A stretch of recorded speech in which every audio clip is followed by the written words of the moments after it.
Child abuse can be prevented. Progress is being made. A lot is being done. But unfortunately, it's not enough. Many communities still lack crisis centers and self-help programs for child abusers. Yet we can prevent child abuse. There are things that can be done in communities across America, as well as right in your own neighborhood. But abused children are helpless unless you help. To find out what you can do, please write Prevent Child Abuse, Box 2866, Chicago, Illinois. You know, I can see MTV perfectly fine with these glasses on, but I can't hear it so well unless it's in stereo.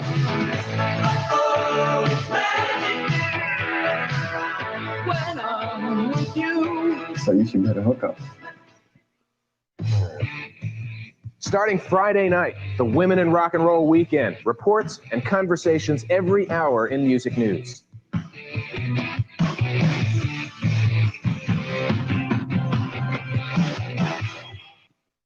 1977, the Bayou Club, Washington, D.C. Foreigner plays their first club gig, their first ever. Things were going so well. You punched out the tour manager? Since then, they've sold over 40 million records and played to 5 million people. Now, 8 years later, in the middle of a nationwide arena tour, Foreigner is going back. On May 14th, they're going back to the Bayou. The Bayou? Oh! I can't go through with this. Foreigner plays the Bayou live.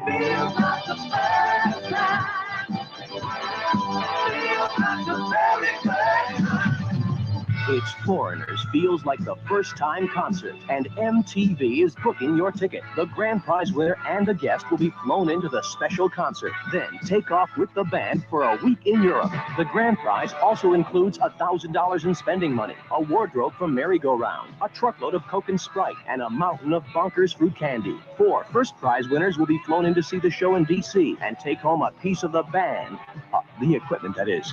50 second prize winners and friends will be flown in to see the show, all expenses paid. 1,000 runners-up win Foreigner's new cassette, Agent Provocateur. So get ready to see a huge band go back to their roots. A once-in-a-lifetime event. Send a postcard to Feels Like the First Time with Foreigner. P.O. Box 1280, Radio City Station, New York, New York, 10101. This is the toughest ticket in America. Why are you getting worked up? You know, I am constantly asked, Paul, what is your favorite magazine? Well, it's Rolling Stone, of course. Hey, where else can you find out what's really going on in rock and roll? Not to mention film, politics, video, even sports. Gutsy journalism, great photography, more fun to read than any magazine I personally know, okay? But why take my word for it? Watch. I want to read all there is about rock and roll. Know about the people who touch my soul. See the pictures like I never saw before. I want to get the real story, want to know the score. Subscribe now. Call 1-800-228-6600. That's 1-800-228-6600. Get 1 year, 26 big issues of Rolling Stone for just $15.95. You'll save 58% off the newsstand price and 20% off the regular subscription rate. Call 1-800-228-6600. I want to know who's hot on the movie screen. Read about the latest from the Hollywood scene. Go into places no one's ever gone. Look behind the faces to what's really going on. I would subscribe right now because you'll get this big new collector's edition, Rolling Stone's famous classic portraits, absolutely free. 48 full-color portraits, all the greatest covers from Rolling Stone in one fabulous book. What a gas. 1 year of Rolling Stone for a mere $15.95 and classic portraits free.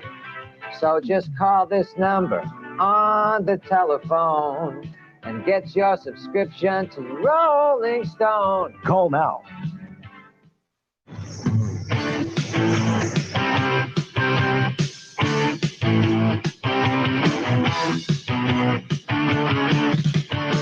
MTV Music Television. Mark Goodman here tonight. Coming up in the next 60 minutes, watch for video from Van Morrison, Madonna, Steven Spielberg's new movie has an all-star soundtrack. That's in 10 minutes of music news. Right now, the first one will come from Don Henley's most recent album. You're with Mark Goodman tonight. We have some music news for you. Cyndi Lauper, REO Speedwagon, and Philip Bailey will be among the artists on the soundtrack of the upcoming Steven Spielberg film Goonies.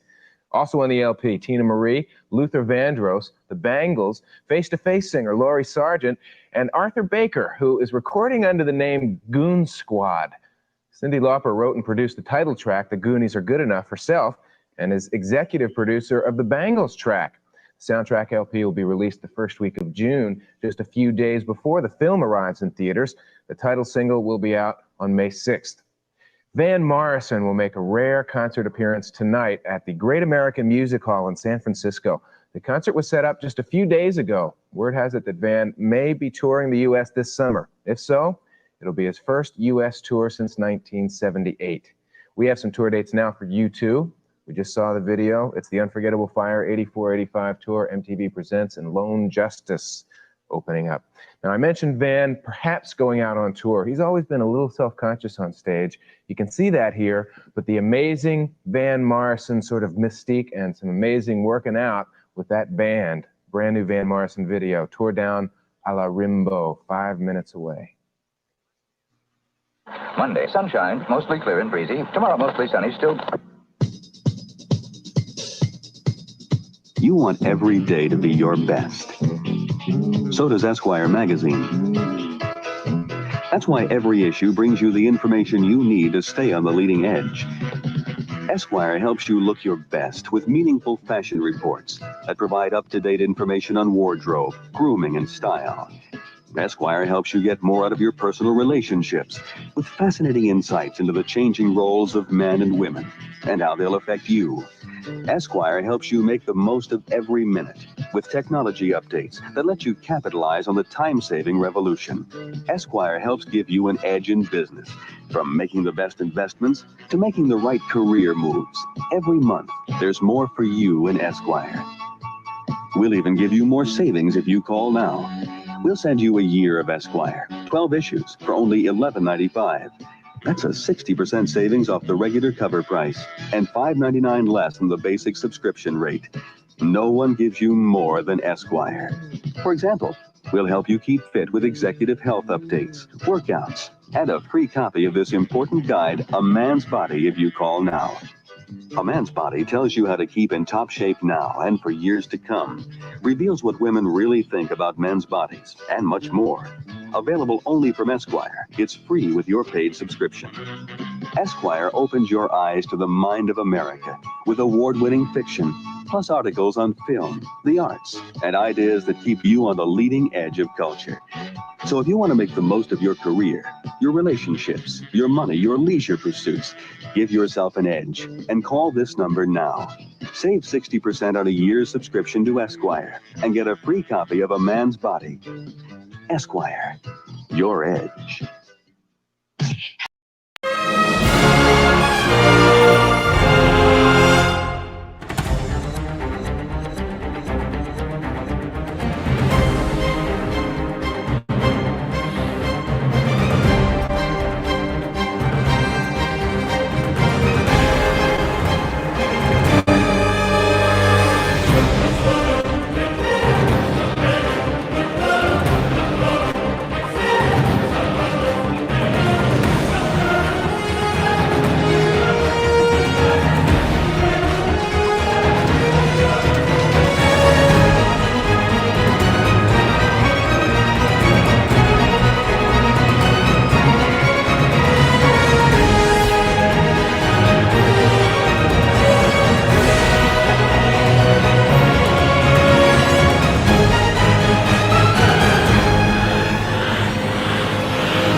Welcome, everyone.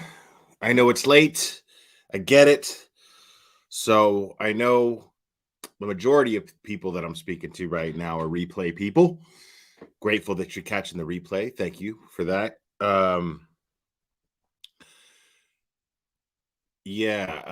So I know this is unusual for me, at least as of late. And going live this late, it's not something that I normally do much at all these days. But and also talking about a subject that I don't really talk about much anymore. And but it is a subject that still very much affects me. And yeah, it's not exactly my I consider the fact that we have court tomorrow. Tomorrow's going to be a long, interesting day. But so yeah, I'll be covering the Letitia Stout trial as usual.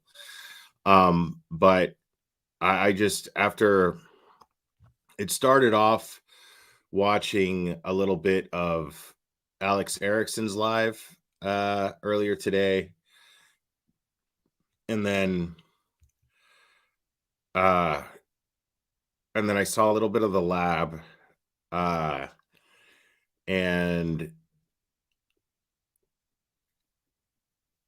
I realized I was going to I keep seeing Don Wells just keeps on popping up everywhere again and again and again and again and again. And that's fine. That's fine. It's just the main reason why I'm going to do this reaction video, because I didn't watch the whole thing, but I know at some point Brandi Neal, who is the mother of Michael Monkey Vaughn, who went missing back in 2021.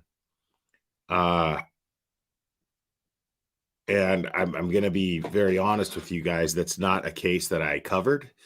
And it's not a case that I know a lot about. I did a little bit of research on it today. But I didn't spend a whole lot of time on it. I didn't do a deep dive on it, but I am interested now that I'm seeing it. But I'll get into why I'm bringing that up too.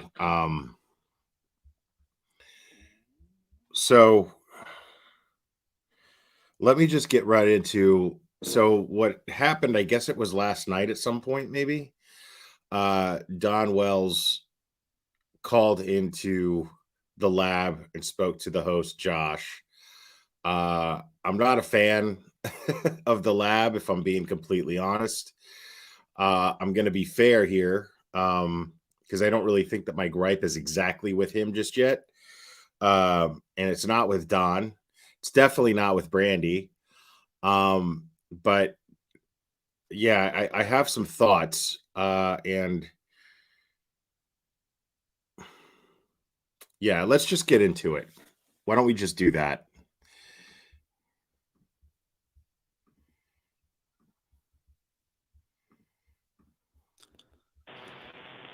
Don, you there? Yeah, I'm here. What's up, man? Yeah, I didn't block you. All your text messages and all just disappeared. I didn't block you. I even tried to send you a text, and I didn't hear from you. I don't know what's up. That happens on my phone sometimes to people. I don't know why. But I didn't block you. Are you out of town working right now? Yeah, I'm trying to, pick up the pieces and move on. But, why not the Cold Case Foundation?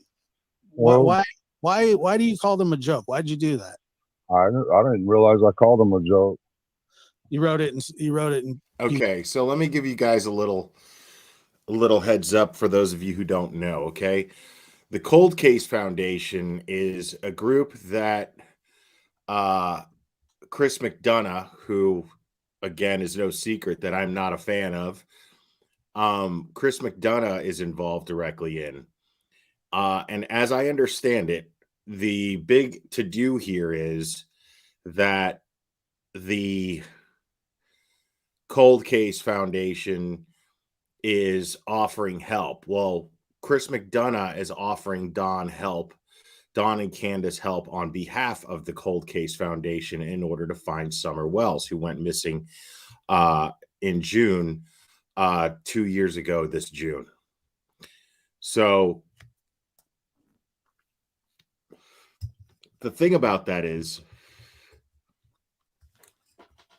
Chris McDonough has led a campaign trashing Don Wells and spinning a narrative, and has benefited monetarily vastly by spinning narratives of Don Wells' involvement in Summer's disappearance. He's made a shit ton of money doing it. Josh here from the lab has been doing so as well, and riding the coattails of Chris McDonough by having him on his channel quite a bit. My personal experience with Chris McDonough and Josh here of the lab is that they opened the phone lines one time, and I called in and I asked Chris McDonough about the example that he's setting for other law enforcement officers who now have YouTube channels, and how irresponsible it is to spin narratives without any evidence. And I stand by that. And then when I did that, Chris McDonough blew up and then started ranting and raving about Don supposedly assaulting one of his sisters growing up. I don't know the details on that. I don't know the issue with that. I don't know all of that. But to me, it is irrelevant to the fact that Summer Wells is missing. And it's also irrelevant to any evidence, or in this case, lack thereof, of Don's involvement in Summer's disappearance. Now, I'm not defending Don or his actions or whatever the fuck went down with him and his family. I'm not defending any of that. What I'm saying is it is a completely irrelevant situation in regards to, congratulations, Terry Dean, on the membership. Thank you, Patricia Sell.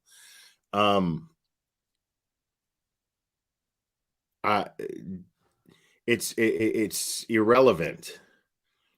As far as I'm concerned, Don Wells is still the father of a missing child, where there is no evidence to indicate that he had anything to do with Summer's disappearance. As a matter of fact, I don't even see anything suspicious about the things that took place that day. I've covered this case many times. I have not talked about it. I realize that it is a source of constant content for channels like The Lab and channels like No Thinks Investigates, and Chris McDonough as well. So my whole thing has been, well, I'm not gonna do what these guys are doing. When there's new information, law enforcement will let us know, and then we'll cover it then.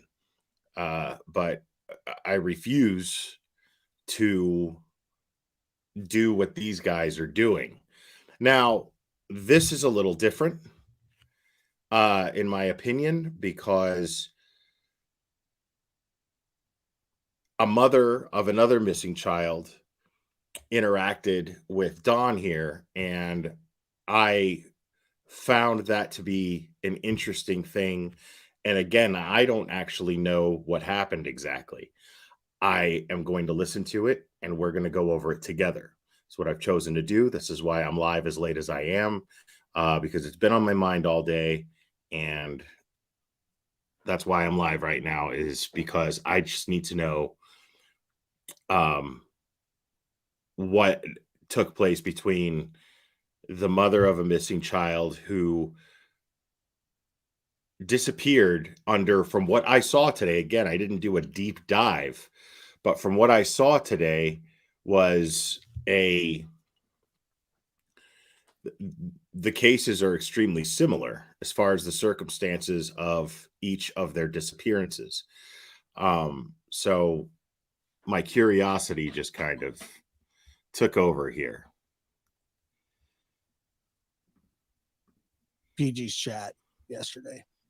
I might have.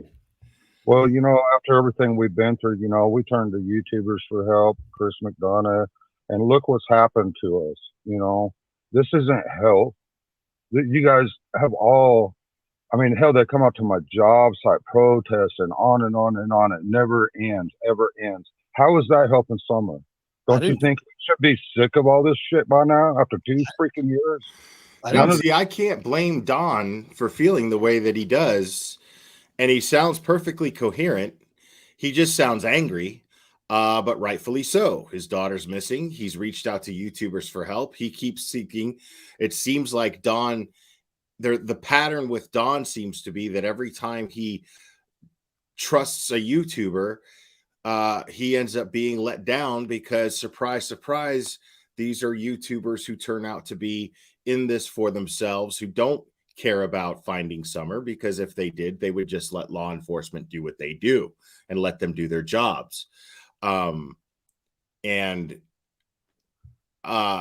You know, and I get it. I keep hearing that there's some sort of there's corruption in the Hawkins County Police Department, blah blah blah blah blah blah blah. But the fact is, again, whether there's corruption in the Hawkins County Police Department or not, that's irrelevant to the fact that the TBI is also involved, that the FBI is also involved, and that all of these other law enforcement agencies are involved.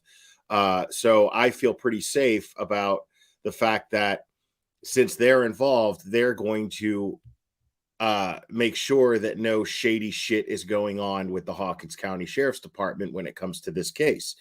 I just don't simply see realistically how it's relevant that Sheriff Ronnie Lawson and whatever's going on with his son or blah, blah, blah. I don't think that shit has anything to do with, I think it just feeds more conspiracy theories. Personally, that's all I think it does. Because the bottom line is he's not the only one involved in the investigation. There's a lot of other law enforcement agencies involved. So none of this helps Summer. I know you didn't, but you're sitting there every day. Every little word I say, you make a show out of every little thing and go over and over and over. So how am I supposed to trust anybody at this point? We already got FBI, TBI, Hawkins County. How is the Cold Case Foundation better than FBI? They're the ones that gave the infrastructure for the FBI. That's a good question. And he's saying they're the ones who gave the infrastructure to the FBI for what? For Summers' case? Really? How could they have been the ones to have given the infrastructure? Because I'm calling bullshit on that. I'm calling bullshit that some nonprofit organization or some, independent organization is somehow a source of dependence for the Federal Bureau of Investigation, who specializes in finding missing people, that has an entire department specializing in finding missing people. So I don't see how some foundation is something that the FBI is leaning on and can't do shit without, because that's what he's implying here. And it sounds like some shit that Chris McDonough's dumbass would say just to sell himself. So, yeah, I'm calling bullshit on that statement from Josh right there. Yeah, they train them. Really? Okay. Well, we kind of really into it, and when we found out CM and his wife and all that's into it, and I it's kind of, what do you mean? So I'm sure you're talking about the band. I'm sure they're referred to as resources. I'm sure that this Cold Case Foundation is probably referred to as a resource by the FBI. Sure. But to be dependent on them and to imply that they handle the training for the FBI is a crock of shit. I call 100% bullshit on that. The man that got my stepsisters to go file false statements, to sign false statements, and tried to have me put away for the rest of my life. Are you serious? Well, hold on. No, you hold on. Now, Chris did do that. No. You just go on and blast us with every little thing and just keep it up. That's fine. You got your little show, whatever, but then you want me to go on with other past YouTubers and just keep it all going, and that's supposed to help Summer? No, I think it helps you in your pocket, and stuff like that. All you need to do is put our daughter's picture up there. sitting there talking about us over and over and over and every little thing we do. That don't fucking help Summer. Sure as fuck You're a doesn't. fucking joke, Josh. Fuck you. You little bitch. I'd fuck you up if I could, motherfucker. Now, fuck off. For those of you with delicate sensibilities who feel that Don is out of line or expressing himself in a vulgar manner, and should behave, and it's telling of his personality and blah blah blah. I can tell you that I don't agree with you in the slightest bit, and I'm being nice. I'm being very nice. Don absolutely is entitled, as far as based on the information that we have so far, based on the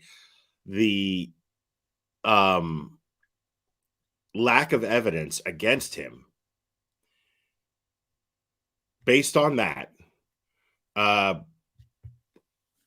feel that he has every right to speak however he wants to anybody who has used his missing daughter's name to exploit her and make money off their channel by throwing insane accusations at people with no evidence, especially that child's parents, simply because they come from a different upbringing than you, or they live a different lifestyle than you do, none of which are anything that you can accuse them of being people who would hurt their own children, or do something to their own child and cover it up.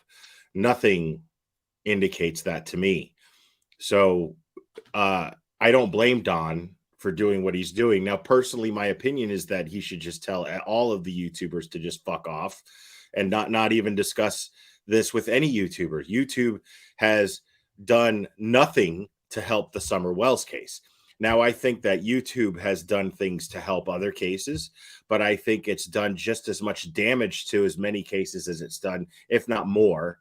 And I'm being kind, I'm being generous here, but YouTubers have done just as much damage as YouTubers have helped cases. And I honestly, if I'm being honest, fuck it. I'm just going to correct myself. No, the majority of the time, YouTubers do more damage. Just because we might get answers eventually, YouTubers generally, most of the time, don't have shit to do with it. They don't have shit to do with the results. If anything, they slowed down the results by spinning rumors and spinning false narratives. And the TBI, in this particular case, has even gone public and said that one of the reasons why they feel that they don't have any credible tips is because their resources were wasted having to follow up on bullshit tips and bullshit rumors that the internet was circulating. So in this case, the internet hasn't done anything to help Summer. They've only done shit to hurt Summer. And ironically, this is the thing here. This dude here is blaming, is trying to throw shade at Don because Don is refusing help from someone who, from a foundation where the spokesperson is someone who has been targeting him and trying to paint him out to be someone who is responsible for Summer's disappearance, his own daughter. So I don't blame him one bit for being like, fuck Chris McDonough and fuck whatever foundation he works for and whatever he's representing. Fuck them all. I don't blame him in the slightest bit. Because if I'm Don, and this guy's got some kind of pull with that, and he actually has some sort of influence on how any evidence is going to be looked at, I'd be scared out of my fucking mind that that guy's going to be involved. Because this guy has painted Don out to be guilty of a crime that we don't even know took place. And he has lined his pockets by doing that. And nobody can deny that. Because the response that I see usually is, oh, well, Chris McDonough doesn't need the money and blah, blah, blah. Well, he sure as fuck acts like it. Because if he didn't need the fucking money, why is he making members only paywalls when he does interviews with a 15-year-old kid who probably, in my opinion, lied through his fucking teeth in that entire interview? while his mother sat there and coached him. So I don't blame Don for being like, dude, I'm scared out of my fucking mind to get these people involved. If Chris McDonough has any say over if there's a chance that Chris McDonough has any say over any evidence that's collected in this case, I'd be fucking scared out of my mind, because he's crucified this guy and made a shit ton of money doing it. And if he stands to gain by being right and has control over that, it has some kind of control over what this foundation is going to discover and what they're going to report. I mean, I'd be scared out of my fucking mind if I was him. I'd tell Chris McDonough to go fuck himself twice over till he dehydrates and rolls over and can't move. Fuck yourself till yourself is fucking dehydrated and fucked out.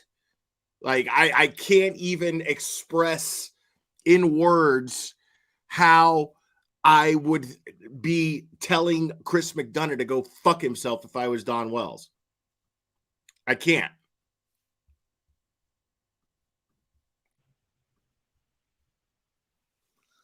You done? I mean, can I ask you another question, or do you want to just, what, some more bull? See what I'm saying? Like, Josh is loving this shit right now, because what it's doing is it's making Don look like an irrational piece of shit, like an irrational asshole who's looking to just attack people, but he's not concerned with finding his daughter.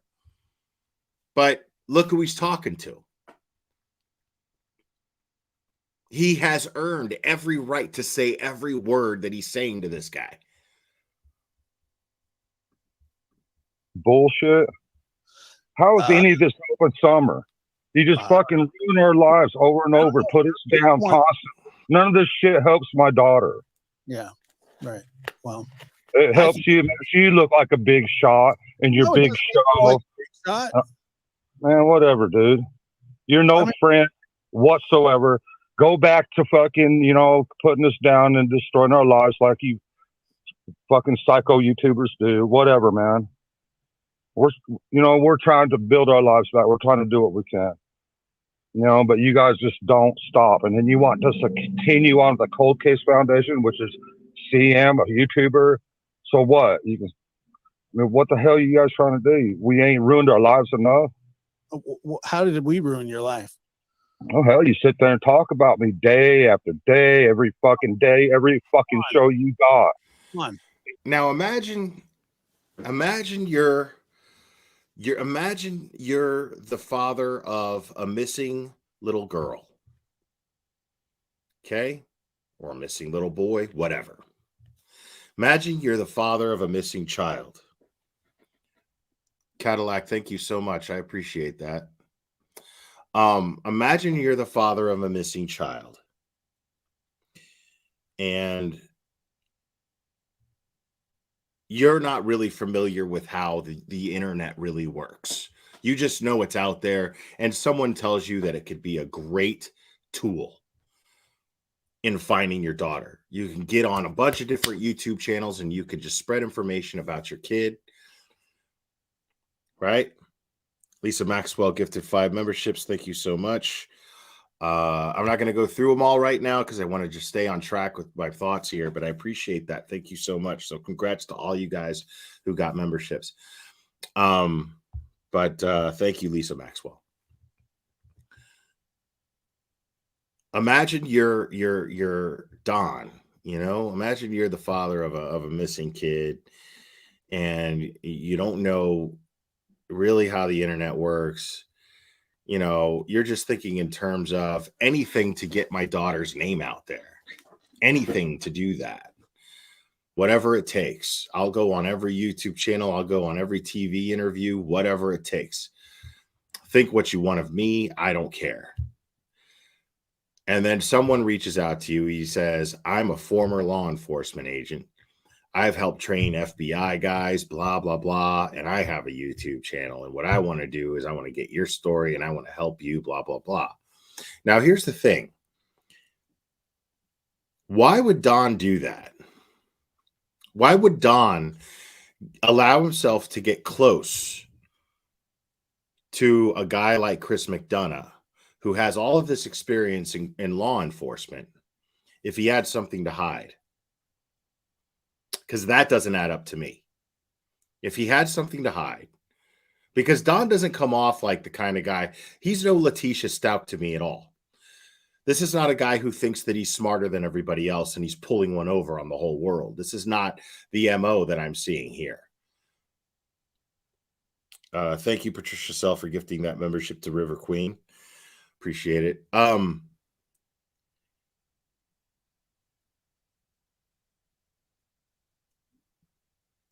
So, yeah, I'm telling you right now, if you guys are Chris McDonough supporters, you're not going to like this channel.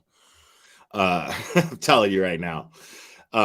So either try to do your best to get along with everybody here in chat, or, you know, go hang out at the lab or no thanks, whatever you want, or Chris McDonough's channel, whatever you want. But yeah, I'm not going to sit here and blow a bunch of fucking, you know, confetti and celebration up Chris McDonough's ass because he has experience in law enforcement. Because here's the thing is there's a lot of YouTubers who are former law enforcement who I respect a lot, and they don't do the things that Chris McDonough does.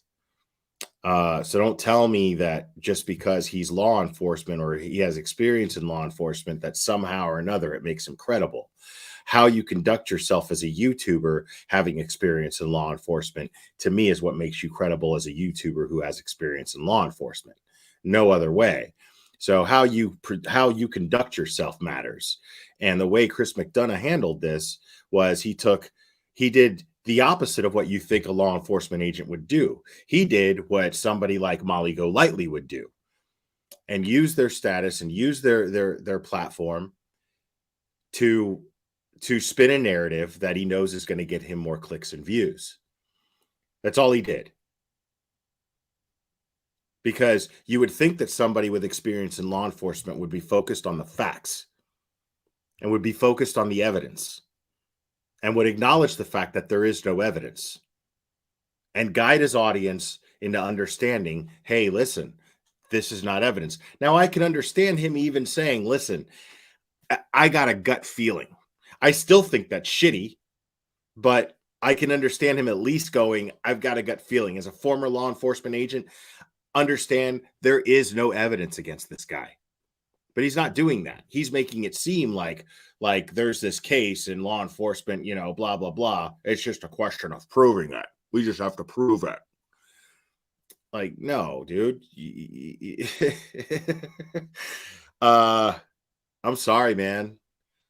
But I'm holding you, if you're a former law enforcement agent, in some way, shape, or form, if you're a former law enforcement investigator, I'm holding you to a higher standard than any other YouTuber in the true crime community, simply because I'm expecting you to set an example.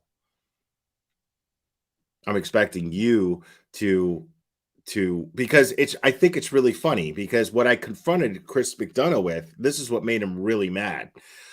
Because when I confronted Chris McDonough on the lab, when I called in and I said, what I asked him was, how do you explain the TBI publicly? And I asked him if he saw it.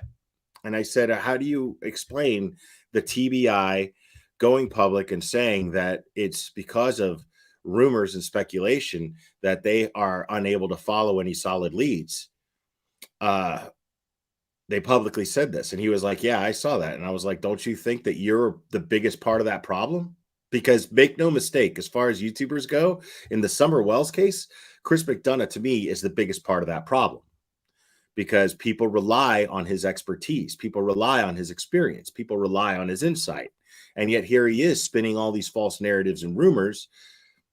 And even if Don Wells is guilty, of Summer's disappearance. Do you think it's responsible for a former law enforcement officer to interfere with this investigation?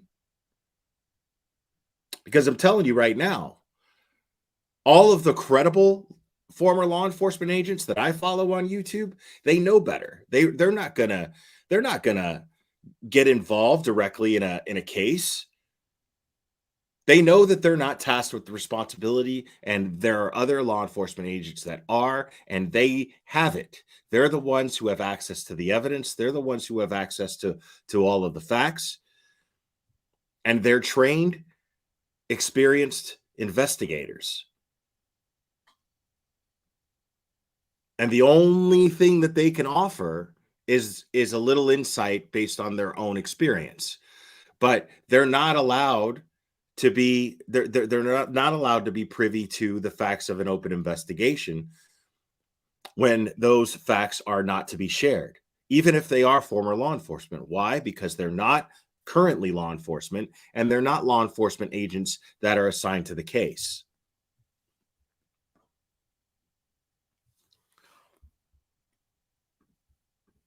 It's about me and Candace. Don, did I have anything to do with Summer going missing? Did I? I don't know. Did you? Wow, really, Josh? Wow. You just asked me. I've tried to be your friend, dude, but you are no friend. Okay, see, he didn't just ask him. I mean, he asked, did I have anything to do with Summer's disappearance? And he's like, I mean, why would you even ask that? So Don, of course, is going to rebuttal. I don't know. Fucking did you? Meaning like, I don't fucking know. Joe Blow, fucking who knows? That's the whole reason why I'm so frustrated. As a father, I don't fucking know what happened to my daughter. So meaning it's just as probable that you had something to do with it as fucking anybody, because I don't fucking have the slightest clue what happened to my kid. So that would have been my natural response too. Why the fuck would you ask that? Did I have anything to do with what happened to Summer? Because it clearly implies that Don did, that he thinks that Don did. By asking, hey, Don, let me ask you something. Did I have anything to do with what happened to Summer? Why would you say that? If I'm the father of that child, I'm going to go fucking, I don't know, did you? Because I'm ready to get any answer that I can get at this point. It's been almost 2 years. Oh, it's total gaslighting. Thank you for using the term properly here. You are a friend. You're a friend to yourself. You care about yourself only. Sorry, buddy. I don't Yourself. just care about. I've tried to be your friend, dude. There ain't no friend. You gonna go shoot pool or something? You're a straight enemy. See what I mean? An enemy? I've done. Who knows what this asshole has said to Don behind the scenes in private conversations? Because I guarantee you that this dude will say whatever the fuck it takes to get Don Wells on his channel to speak, because it helps boost his content.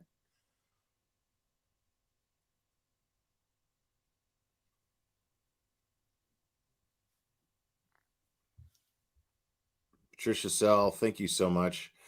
Thanks, Will. Love you. Keep the good reporting and reviewing, etc. Thank you. Appreciate that. I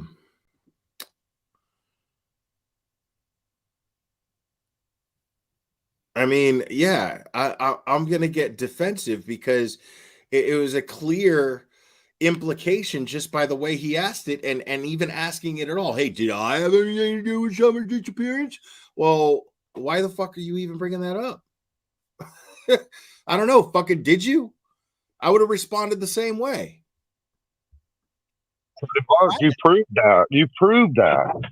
You've proven it time and time again. Every little thing I say, every time I talk to you, man, you put it on blast. Everything. You're a punk. I offered you. You offered me bullshit. You ain't offered me a damn thing. You're a liar. You said you'd send the flyers to a house. Them never got there.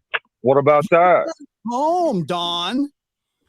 I weren't home. My ass. I have people checking my mail. I mean, you didn't. So, did you mail them or not? But okay, let's just forget about that for a second. Let's talk about when he says, you said you were my friend, and then he's like, what do you want to go fucking shoot pool or something? Like, I guarantee you that he tried to make him feel like he was a friend and played to the fact that Don is just looking for people to be on his side here. And I get that. Don wants people to understand that he's a father of a missing kid. He wants people to somehow empathize with him and express where he's coming from. But Don is a little too trusting. In my personal opinion, he has really poor judgment in YouTube channels that he should be trusting. But I mean, that's the problem I personally have no desire to have Don on this channel. I've had him on here before. I let him speak his mind. I've had Candace on here before. I let her speak her mind. I would not monetize those videos. I am not interested in making money off of these people putting the word out about their kid. I'm not interested in the gossip regarding their family. I'm not interested in the gossip regarding the people that surround their family. I'm not interested in the gossip and the people involved in their church. I'm not interested in any of that shit. There's a missing little girl, and there are law enforcement agencies that are tasked with the responsibility of finding her. As far as I'm concerned, that's all I'm concerned about. That's it. That's all I give a shit about. Now, if Don wants to speak and have a voice, I'll give him a mic and let him do so, but I'm not going to encourage him to do so. And I have reached out to Don and been like, dude, this is fucking crazy. If you want a voice or you want to speak up, come on over. I have absolutely given him an invitation. But I have no interest in using it for dramatic content. And that's all Josh is doing here. And he's having a petty argument that has absolutely nothing to do with finding Summer. A petty argument between the two of them. And what he's trying to do is make Don out to be some asshole who just is looking to have YouTube drama. But the thing is a bunch of YouTube drama has stirred up all over regarding this case, and I haven't wanted to touch it because of that. But as I said, this is a reaction video. I heard about this much, but when Brandi comes on is when I stopped listening because I wanted to watch it with you guys, with my listeners. Yeah, and my wife was home. They got turned right around. Not to my knowledge. Okay. Well, okay. So you think just because the Cold Case Foundation, that Chris McDonough is the Cold Case Foundation, that it's not, it wouldn't be helpful to you? I don't know. After dealing with all you YouTubers all for 2 years, none of that has helped us. I know, but what are you moving? It hasn't helped. You know, I'm grateful. Don't get me wrong. I'm grateful. You know, y'all got Summer's pictures out there and everything like that. But and then you're gonna sit there and defend Prayer Gardens when all she's got is vomit coming out of her mouth on every show, time and time again, telling about how I agree with that. That Prayer Garden of America lady is a fucking psycho hose beast piece of shit. I cannot fucking stand that lady. I'm not even going to hold back when it comes to my opinion of that woman. She is an absolute piece of shit. Fuck that crazy lady. I don't blame him at all for feeling that way. Nasty we are, what horrible parents we are. on and on and on. It never stops with y'all. I mean, how would you feel? Put yourself in my shoes. I lost my job. I've lost everything almost, man. I'm trying to rebuild my life, and crap just keeps going on nonstop with y'all because y'all ain't got nothing better to do with your fucked up life.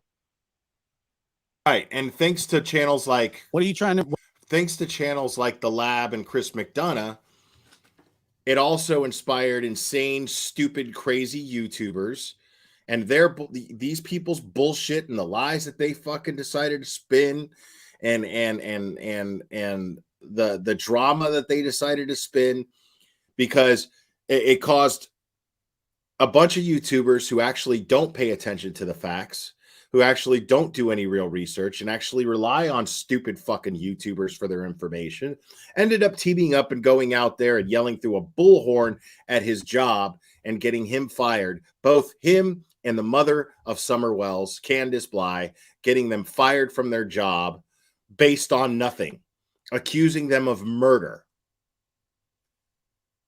And make no mistake, make no mistake that this creator right here, Chris McDonough, Thinks Investigates, Prayer Garden of America, all of those channels are all accountable for the misinformation being out there that inspired idiots to go out there and yell through a bullhorn and cause a scene and stomp all over possible crime scenes, tamper with possible witnesses, tamper with possible suspects, and basically just interfere with an investigation. So make no mistake, these people are absolutely accountable for that. I don't think that they're solely accountable, but they're absolutely accountable for it. They had their hand in that. Their hands are dirty when it came to those fucking morons teaming up and going out to Rogersville and making a scene for nothing other than content. They paid this Doug guy, or was it Doug? Yeah, his name's Doug, right? They paid that dickhead for an interview, and now that dude's in jail, who Don actually suspects as being the person who took Summer. So what are you trying to move on from? Summer hasn't been found. There's nothing to move on from, Don. Really? We can't move on. Oh, I can't move on. So I'll just kill myself? Is that what you're saying, Josh? No, what no the way. fuck? Say keep looking. See, now, why in the fuck? Because this guy, I mean, what this guy's Josh is trying to Dudley. Thank you guys, Dudley. Right, appreciate it. Well, how can I forget a name like fucking Dudley? Appreciate it. What this guy Josh is doing now is trying to make Don out to be guilty because, and make no mistake, that's exactly what he's fucking doing. Just because he's not saying it doesn't mean that's not what he's doing. He's trying to make Don to be guilty and responsible for Summer's disappearance because he just said, I'm trying to move on with my life. Don is the king of miswording things and not being careful of how everyone listening is going to interpret what he's doing. But I would encourage every single parent of a missing child to absolutely do what Don is doing, which is still clearly he's active in trying to find Summer, but he is also trying to make sure that there is a stable home environment for her to come home to. I would absolutely encourage every parent that has a missing child to try your best to not fall completely the fuck apart and keep your life going and keep your home going as best as you possibly can, as close to it was to when your child went missing, so that when your child comes home, they have that stability to come home to. Making sure that you have a solid income and your backyard is clean, that is not something to feel guilty about. That is not something that you should feel you don't care about your child because that's what you're doing. Because if you're sitting there feeling sorry for yourself, you have the right to do that.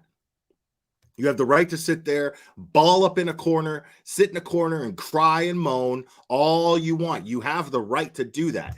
But when your kid comes home and you've lost your job and you've lost your home because you've lost your job, because you are a paycheck to paycheck person who takes work as a drywall person anywhere you can get it, well, then you got to keep working. Simple. Well, no shit. You know what? But I got to pay fucking Hawkins County tons of fucking money, and everybody else. I pay child support. I have to pay that. What good's it going to be if I'm in jail and I don't pay that? You know what I mean? Thank you. I can't afford to go out and look day after day, man. I have to hold a job down. I don't have a job in my hometown anymore because they all got that taken away from me. Thanks to YouTubers. Right. Absolutely right. Because now nobody wants drama to fuck up the productivity of the business that they're running by having somebody working for them who's going to bring that shit there. And Don isn't purposely doing that. People are accusing him of a crime that we don't even know took place. And they're showing up to his job. People are calling his employer. Bullhorn Betty has straight up said, I hope he never finds work in this town. And she achieved it. Because now this guy can't even get a job in his own town. He can't even find a job within the means of his own town. And they've created such a fucking rumor mill that whether they support him or believe him or not, they look at it like, I can't have that shit in my place of business. I just want to be able to fucking build this house and get paid.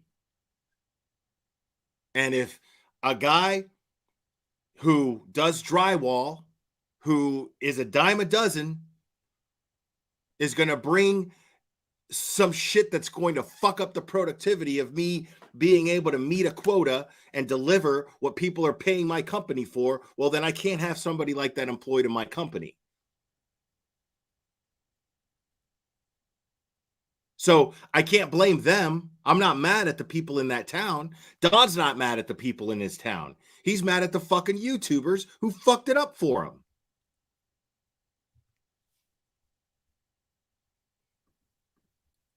Mm-hmm. Well, look, when that situation, I guarantee, I understand that was wrong. I understand that. You don't think it's wrong for prayer gardens to sit there and say all kinds of sickening stuff after it's night after night after night, and you're going to blast that little bitty comment I put in there? Man, I'm just trying to turn the tables a little bit, man. She says shit about me. Hey, man, all fair in love and war, right? I guess. What am I supposed to damn do? Tell me, what am I supposed to do? See, this is a guy who comes up in a lifestyle where if you're attacked, you fucking defend yourself. You attack back. He doesn't know what the best thing to do here is. He doesn't fucking know. He's got people from all different directions telling him what to do. And now he's caught up in this YouTube fucking web, and he's got people in all directions because he's trying to depend on people for advice on how to carry himself and how to handle this. And so now people are saying lies about it. I'm telling you, dude, when people spread lies about you on the internet, for some people it seems easy. I'm telling you right now, it seems easy. Some people just ignore it and they just move on, or they address it quickly and move on, you know? But I'm telling you right now, as somebody who's been subject to vicious, fucked up lies on the internet, it shit fucking hurts, and you want to fucking scream, and you want to defend yourself, and you want to yell at people, and you want to fucking cuss them out. You know what I mean? You may even fucking think about fucking, dude, if I see that person, I'm going to fucking smash their fucking face in. You know what I mean? It's only natural. Anybody who doesn't think that shit, it's not, I call you a fucking liar. The only difference is Don doesn't really know how to conduct himself. Don doesn't really know how to present a certain image on YouTube, which tells me that this guy doesn't know how to be anything but honest.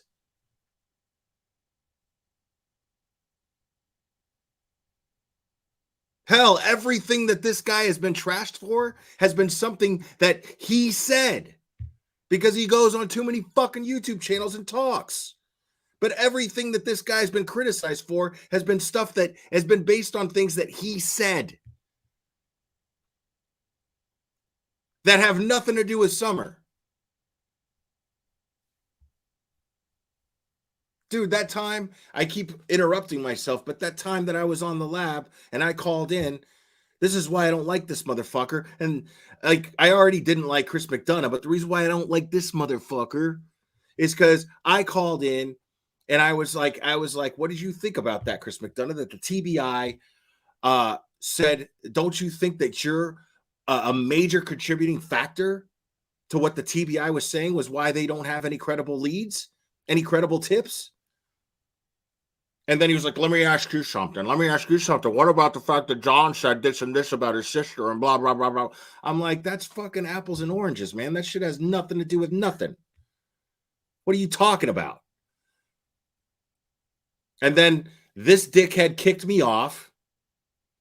And then he fucking deleted the stream and then went back and edited it because he wasn't about to lose the fucking monetization. He wasn't about to delete a stream permanently that he had the great Chris McDonough on. He wasn't about to delete that stream because he knew he was going to lose revenue from it. So he went back and edited me out of it and then reposted it. That's a fucking douchebag right there. That is a guy who doesn't give a fuck about Summer Wells. That is a guy that only cares about using her name for content. Period. Because I asked him a fair question and I was very respectful about it.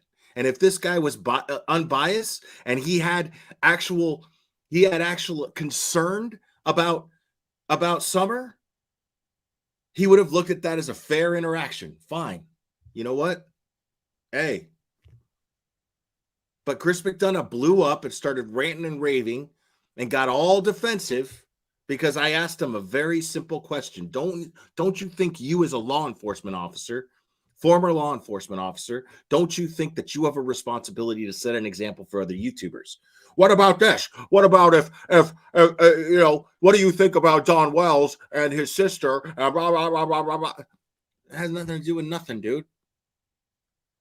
It has nothing to do with nothing. And if those people bring charges against Don Wells, fine. And if Don Wells gets convicted, fine. One thing has nothing to do with the other. When Don Wells got arrested for violating his probation, driving drunk, carrying a gun, I was like, he belongs in jail. He broke the law. He belongs in jail. Did I raise funds for him to have commissary in there just to troll everybody who hated on him? Absolutely. And I don't regret that for a second. I'm actually very proud of that. But, I mean, if you break the law, then, and you get busted, then you belong in jail.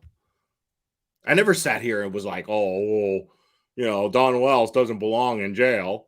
No, the motherfucker was driving around drunk with a gun. When he was on probation, he absolutely belonged in jail. No doubt about that.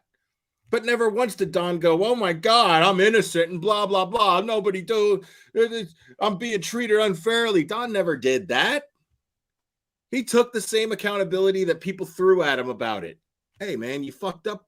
You go to jail.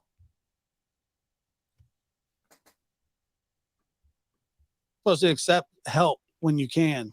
Well, you know, and I agree with that, but I'm not going to accept that kind of help no more. I learned my lesson, I think. But what I don't understand is that Don? you legitimately said, what can we do? I give you a viable option. You don't sit there and act like you're holier than thou. And it's not a viable option. Okay. I explained at the beginning of the stream why it's not a viable option. It's not a viable option when the person who is running that organization or has influence over that organization has been campaigning against this man with crazy ass accusations with no proof behind it. I'd be scared shitless of that guy and his little organization. I would be scared out of my fucking mind. I wouldn't touch him with a 10-foot pole. Fuck you. I'll take my chances with the FBI and the TBI and the Hawkins County Sheriff's Department. That's who I will take my chances with. Thanks, but no thanks. And you're wearing the White House and a hat and all that stuff like you are holier than thou because you don't know what the fuck to do. If you'd been through what we've been through, and if I was on the other end on the mic putting you down day after day, you'd feel the same way I do. Oh, I don't mind that you're upset with me. That's not my goal. Make no fucking mistake. Thank you yourself for gifting that membership to 80s Baby. Make no mistake. That's absolutely true. Day after fucking day, this guy goes live, and No Thanks Investigates goes live, and Prayer Garden of America goes live, and all they do is make this guy out to be a child murderer when there's no evidence that anything like that even happened to Summer. And this is the problem with that. And I've said this since the beginning of this case, since Summer first went missing.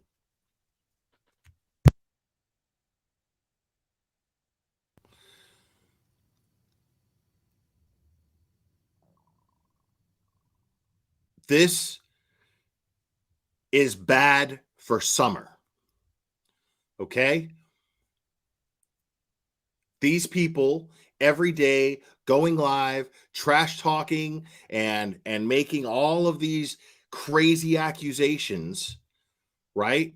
What this does is if Don Wells is guilty of a crime, because right now it's been 2 years and there's no evidence that we know of. No evidence. How hard do you think it's going to be once they place handcuffs on Don Wells? How hard do you think it's going to be to find a jury, to select a jury in Rogersville, Tennessee, in Hawkins County? How difficult do you think it's going to be once that jury is selected? How difficult do you think it's going to be for a defense attorney to use all of this shit as a way to deter the jury and create doubt and make Don Wells out to be a victim? Because they think that they're putting pressure. That's what these people think they're doing. They justify their shit. Because make no mistake, all they're doing is fucking grifting. That's all they're doing. They're just capitalizing and exploiting Summer's name.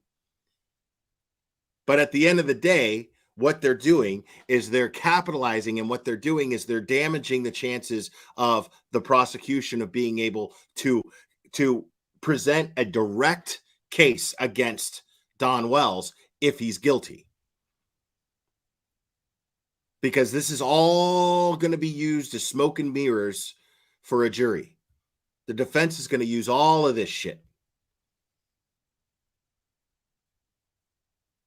And if Chris McDonough actually cared about justice, he would keep that in mind.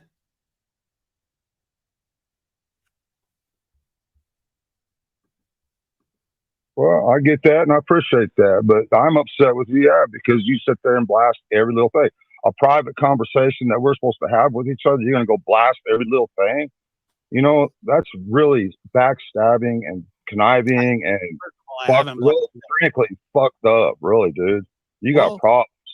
Okay, well, I believe you do too. Well, I do. See, Don needs to stop thinking that YouTubers are his friends. Okay? That's on Don. I mean, he's a grown man. You know what I mean? At this point, after 2 years, dude, like at this point, you've got to know that YouTubers are not your friends. I don't give a shit which new one you've made friends with. YouTubers are not your friends. Promise you that. Guaranteed. We all have AdSense accounts. And if that video is monetized, that's what they're concerned about. They're concerned about their numbers, and they're concerned about how you can do something for those numbers. Period.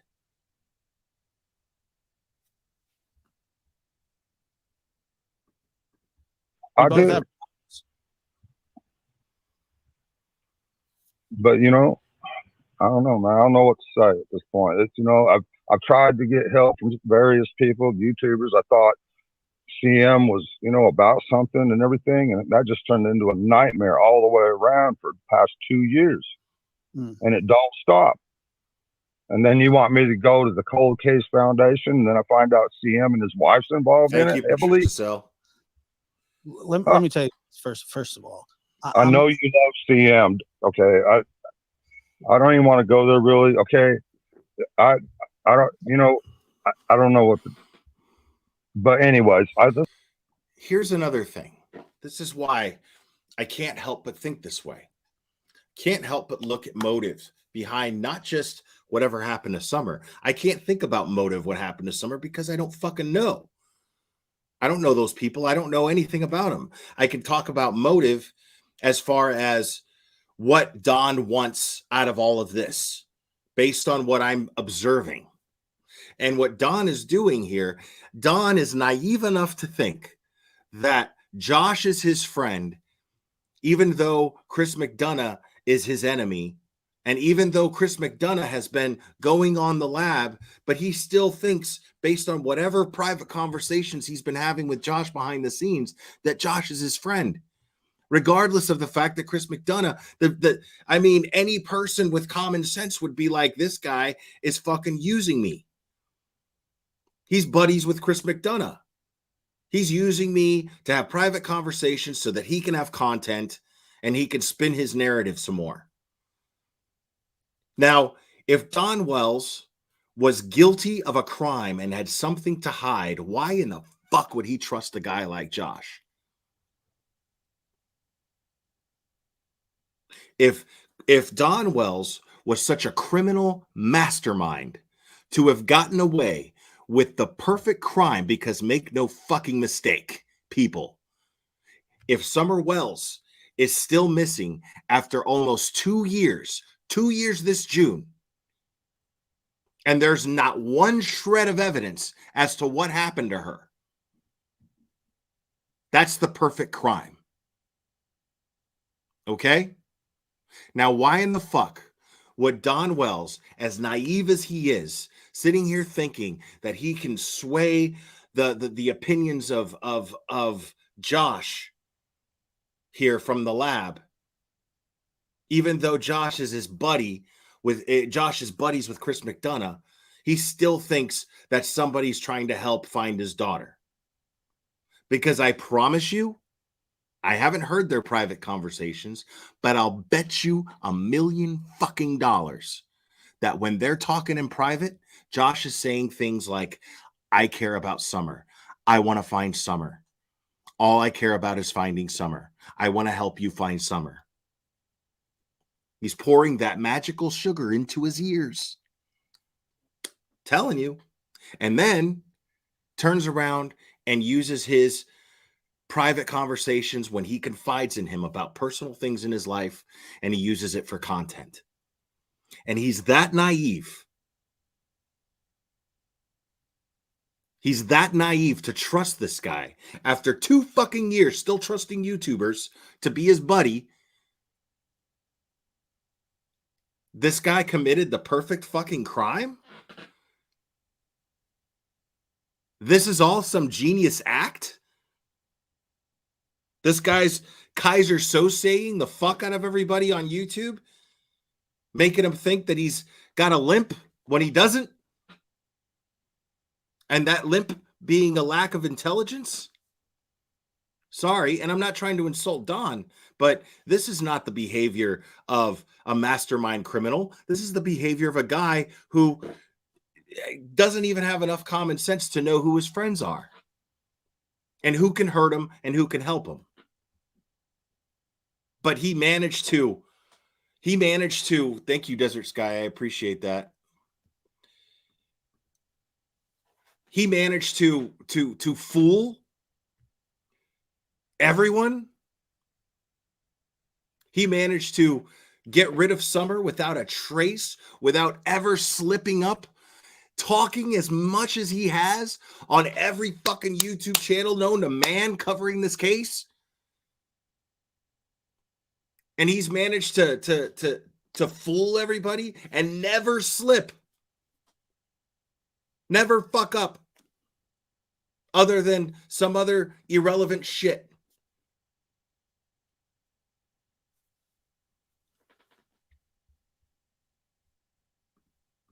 Let's get past that. We got FBI, number one, looking into this case, have been from the beginning. TBI, also. And Hawkins County. I can only do so much. Like I said, I got to pay all kinds of stuff.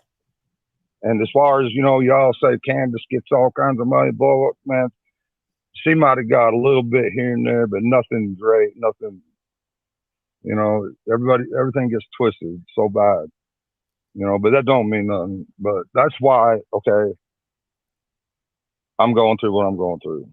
And I'm just done with it. I'm done with the whole thing. Well, if you can't understand that, then I don't know, man, But I try to talk to you all. I try to be nice. And as soon as, I don't know. I can understand you being frustrated. I can understand you being upset. What you're going through is not a normal thing. And it's been going on for 2 years. But you say look at it from your point of view. I know you do everything whole. You're holier than I, and you do everything way better. Okay. Because of the lack of evidence, we should only be looking at it from Don's point of view and Candace's point of view.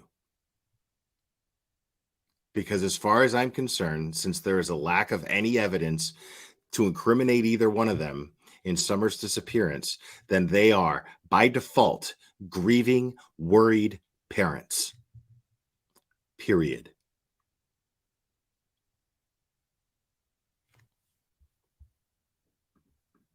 Better. And every day, I know. Our point of view. Oh, I get it. Yeah, y'all would do everything just personally. I'm going to say it like this. Everybody's got opinions, but nobody's got no answers. Well said, Don. Well, I'm excellent. I'm tired of dealing with you people, you YouTubers specifically. Good. It hasn't, like I said, I'm grateful for sharing her picture because that's the most you can do. You're not a detective, Josh. You're not him to look into this. Did you or did you not do that, Don? Okay, you broke up. Say again. You asked who to do what? You went on somebody's channel the other day and asked a private investigator to get involved. Yes or no? Well, And then your little see, Don doesn't even, bless his heart, Don doesn't even have the sense to defend himself on that right there. Fuck yeah. Why wouldn't he fucking fight? How are you throwing in his face that he sought the help of a private investigator? Why wouldn't he seek the help of a private investigator? Why are you using that as a point of criticism towards him? Of course he sought why wouldn't he do that? I'm not saying he did. I don't know if he did or not. But why are you throwing in his face that he sought the help of a private investigator? Why the fuck not? You're sitting here trashing him for not getting help in any possible way that he can because he's not accepting the help from Chris McDonough, who's proven for 2 years that he's not interested in helping Don, but hurting him. He's proven it for 2 years. And then you're going to throw in his face that he sought out help from a private investigator? Fuck yeah. Why wouldn't he? The FBI's on it. TBI's on it. We don't need any help. Yet you're the one going around asking people for help. Yeah, I have asked people for help, but you reach a point in time and you realize and you get a little smarter that this isn't help. This is destructive. You know, none of this is helping, especially from the YouTubers. None of that helps. Like I said, I'm grateful for sharing her pictures and everything, but there's so much hateful stuff going on that doesn't help us. It destroys us as a family. Yeah, and you know, keep going. but anyways, No, hold on 1 second. That is for Brandi if she wants really fast. I hold on 1 second here, Don. But so what is it? Like, you do want help, you don't want help, or what? yeah, I want y'all to keep spreading her picture around and stuff like that. But the kind of help that Prayer Gardens and others are giving us, that ain't help. It's not help at all. She's trying to basically destroy us and say all kinds of mean stuff. I've never heard such crazy, bad stuff just constantly come out of someone's mouth in my life. It's just unbelievable. I'm just sick of it. I'm sick of all of it. Anybody would be. Give me 1 second. But anyways, Don, hold on a second. Have you met Brandi Neal? No, I haven't. She has a missing child. I'm not laughing. Oh, really? I'm not laughing at Brandi Neal. It's the comment. I don't know what that means, but it's fucking funny. Josh putting M&Ms in his okay. I don't even want to know the story behind that. Yeah, go ahead. Can you hear me? Yep. Mr. Wells, my name is Brandi Neal. I am Michael Joseph Vaughn's mama. Oh, okay. We tried to get a hold of you before, but people kept us from talking to you. They didn't want us talking to you. Well, through some certain YouTube, they would not let us get in touch with you. Sir, I understand your feelings about all of the YouTubers and everything. I just came outside for a quick break. I'm at work right now. So, I feel sorry sure. for you. We prayed for you. Because I know what you've been going through too. But, Mr. Wells. yeah. Your beautiful daughter. Yeah, I know. Look at Josh here. He's so dramatic. Look at Josh. He's so concerned. Like, dude. She deserves the help. And I know, I understand your feelings on YouTubers. Our family has been through the ringer as well, sir. Right. I know you have. And I understand what you and Candace have been going through. I get it. I will tell you that the Cold Case Foundation, they are just as respectable as the FBI, sir. Okay. Well, They have been very, very helpful, and I understand your reservations with Mr. McDonough, and that's all of what you guys have gone through and everything. Whatever. See, now this is where things get complicated. Okay, I want to be very clear about this. This is where things get extremely complicated, because here is Brandi Neal, Michael Monkey Vaughn's mom, whose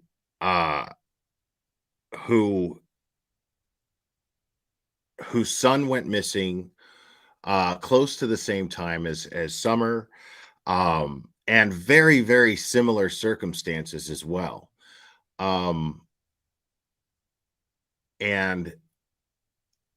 here she is talking about the Cold Case Foundation that Chris McDonough is promoting like crazy. And she is encouraging Don to trust the Cold Case Foundation, regardless of the fact that Chris McDonough has led a campaign attacking this man and implying his guilt in a crime that there's no evidence even took place, a crime that we don't even know happened, how it happened, where, what, we don't know. And because they are whoever's involved in the cold case foundation that's speaking to her, she's talking them up, and she's saying, they're good. But Don's position here is, okay, I get that. And he feels really bad for her. And he's trying to, this is a real dilemma here. This is a hell of a dilemma here. My personal feelings with the Cold Case Foundation, with our law enforcement. No, you're right. Their situations are not the same. The cases are similar. The circumstances of the cases are actually eerily similar. Both children went missing off of the property of their home. If I remember correctly, dogs traced both of their scents to the end of the driveway.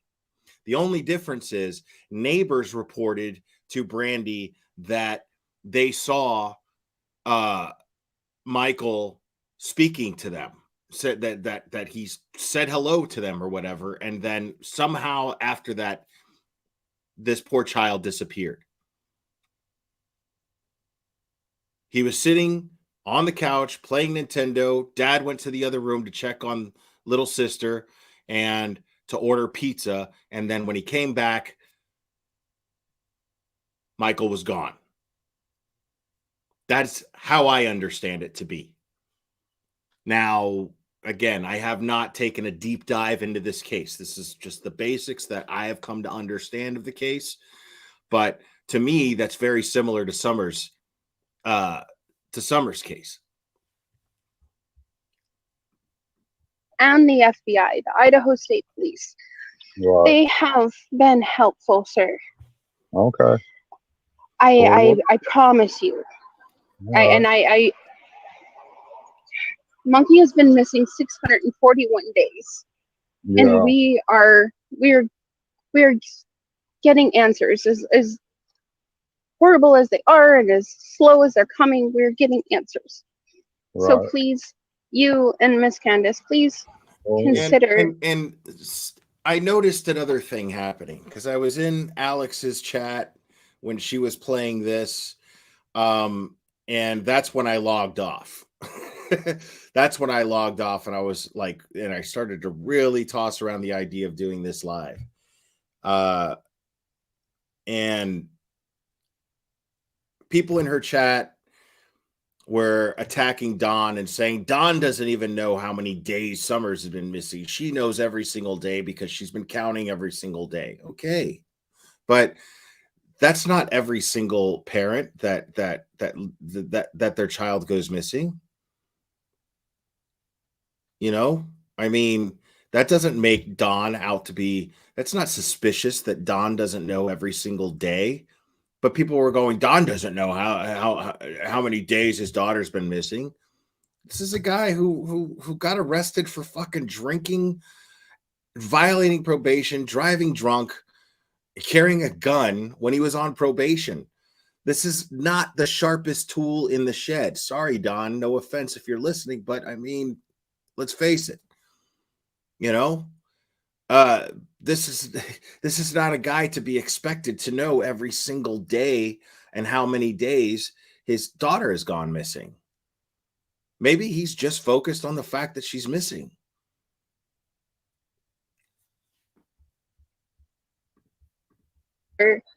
We will consider it. Consider, and all you have to do is talk to the TBI and talk to Hawkins County, correct?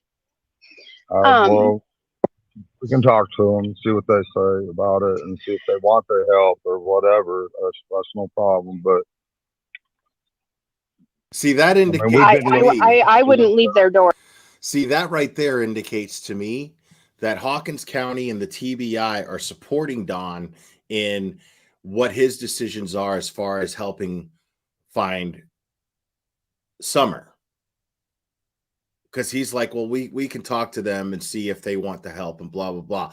Already, because this woman is talking to him, he's already ready to change his mind, so it seems, just out of sheer his heart being touched by the sincerity of Brandi. His heart's being touched just by her sincerity. He's already considering forgetting any history he had with Chris McDonough and taking into consideration this foundation's help. Already doing so. That's not the indication to me that this is a guilty man of any crime involving Summer's disappearance. That is not the indication. That does not indicate to me that at all. Door, sir, and my personal opinion, I would not leave their door. If I could find every possible way. I've been down the private investigator avenue as well. Our family has. We've done many private investigations and worked with law enforcement alongside of it. So I get it. We're trying everything we can. We're doing what we can. I mean, I'm very limited as what I can do. I have to work for a living. They don't charge a damn dime, sir. Not a dime. They, with your permission, and you asking for the Cold Case Foundation, and no, it doesn't necessarily mean that it's a cold case. They help with active investigations as well. I'm sitting here as an advocate for my missing son. I'm telling you. Okay. And I want to be clear, guys. I mean no disrespect to Brandi when I pause it, and I just don't want to lose my train of thought here. But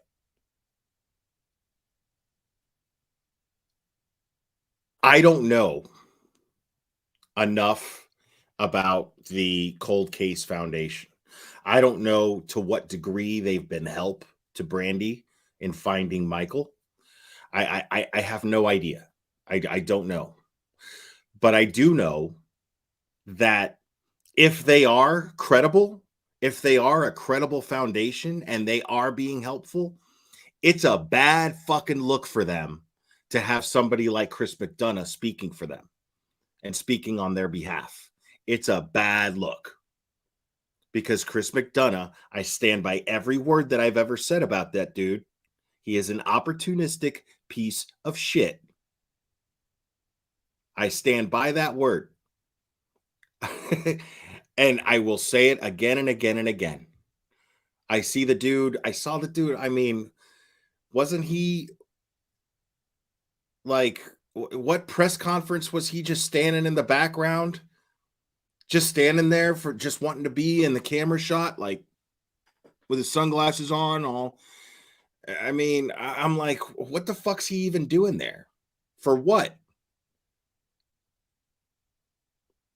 Chris McDonough is an opportunistic piece of shit. I've said it before, and I will continue to say it.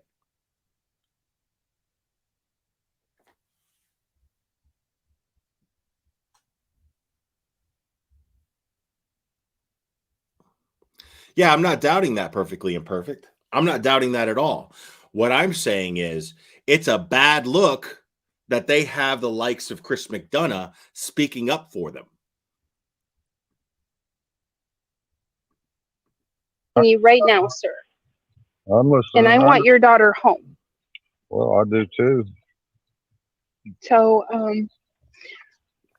I have to get back to work. I just wanted to. I appreciate that. Thank you. Thank you. Y'all take care of yourselves, and I'm praying for Summer. I appreciate it, and we're praying for you. Thank you, and bye. Thank you, Josh. See, at no point was Don defensive. His guard was down immediately at the sight and sound of Brandi Neal. His guard was down. At no point did he get defensive. At no point was he like, hey, you just don't understand. He didn't do any of that. These people attacked me, blah, blah, blah. He attacked Josh because that shit was directed at him, rightfully so. But he had nothing but respect for this poor woman. As soon as she got on there, he got humbled and quiet and didn't want to show her any respect and had nothing but empathy towards her as the mother of a missing boy. Period. That's not the behavior of someone who is responsible for murdering a child. That is not a child killer. Because the consistent behavior that we've always seen from people, they make it me, me, me, me, me, me, me. They always do that. He didn't do that there. He was in attack mode against Josh, and rightfully so. But as soon as she showed up on the panel, metaphorically speaking, his posture just went like this, and he just listened to what she had to say respectfully, and just tried to show her respect and say, we've been praying for you. I know who you are. Oh my God. Because he probably is fully aware that the circumstances in which Michael went missing are very similar to the circumstances in which Summer went missing. And he relates to her. And she's probably the only person on YouTube in the entire time that Summer has gone missing that he has been able to relate to, even in the slightest bit. The first person who can even begin to understand what he's going through. And he behaved as such.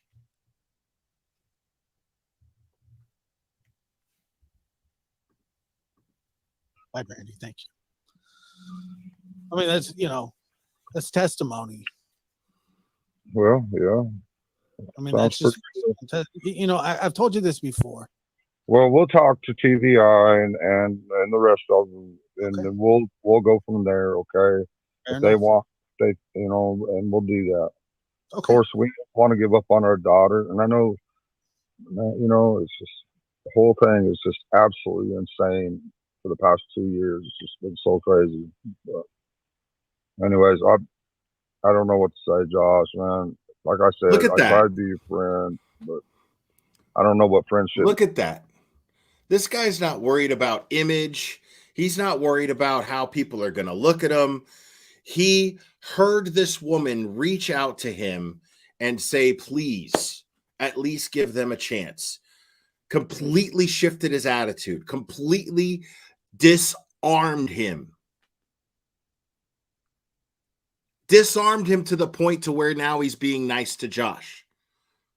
Because God forbid that he even remotely comes off to her that he is in any way aggressive. That's not the behavior of a narcissistic guy who is willing to murder his own child for whatever reason, or sell her, or whatever the fuck people are saying about him. Shit means to you exactly. But anyways, I'm gonna get off here for now, and appreciate you letting me on here, and we'll talk to you later. I did not block you. I even sent you a text. Still but worried about all your messages are gone. Still worried about this dude and what he thinks of him. He went on there mad with an agenda. Like, dude, I'm gonna fucking tear this guy a new asshole. I'm sick of his shit. And then Josh totally knows. See, this is what really bothers me, because I just got the impression that Josh absolutely plays off of Don being a nice, good-hearted guy.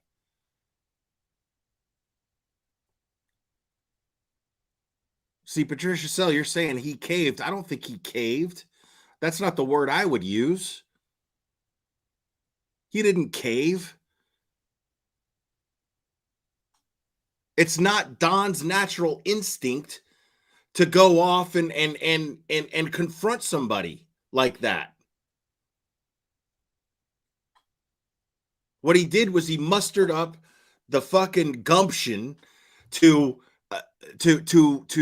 confront Josh, and then Josh played off of this guy's sensitivity and kindness, because he didn't have a valid argument for anything Don was throwing at him.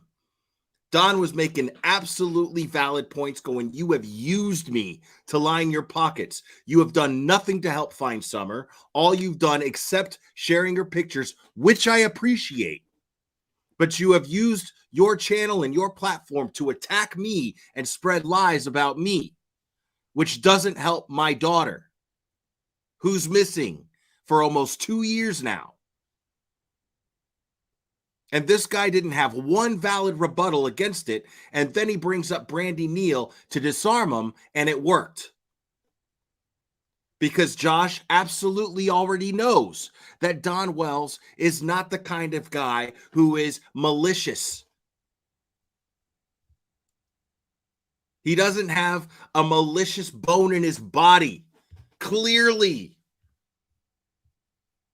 And Josh is fully aware of it. Fully fucking aware of it and played off of it. Which proves to me that he's just making money off of making this guy look like a piece of shit. Because he's manipulating the situation to make him look like that. Thank you, Cadillac. I appreciate that. Are gone, except for to a certain date. They all disappeared, and I don't know what. I've had it happen before with this phone. I don't know what happened, and I sent you a text, but I never got a response. But you know my phone number. Yeah, well, I'll yeah. Well, like I said, how about you take a couple days. I know you're working, and Yes, then we'll talk again, and talk to TBI, and I will. We'll go from there. Okay. All right. Thank you. Bye-bye. Okay. Wow. Bye-bye. So,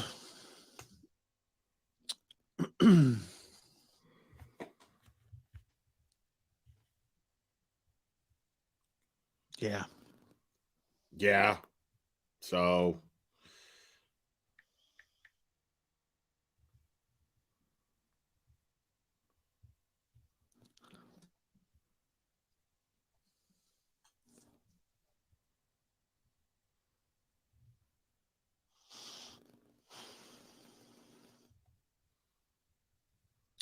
I mean, I don't know what to say. I don't know.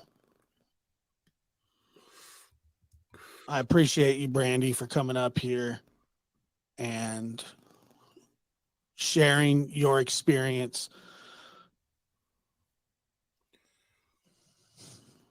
I don't know. I don't know.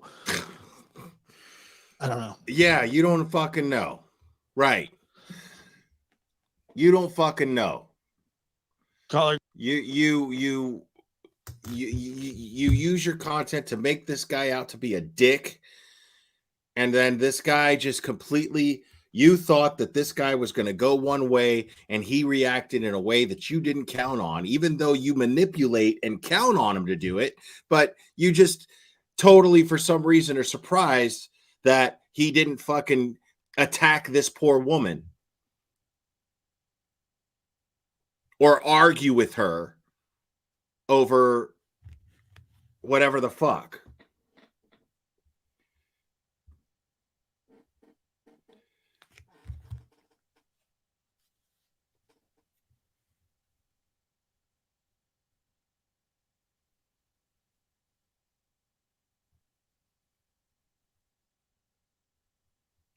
So that phone number up there, it's open for anybody who wants to call in.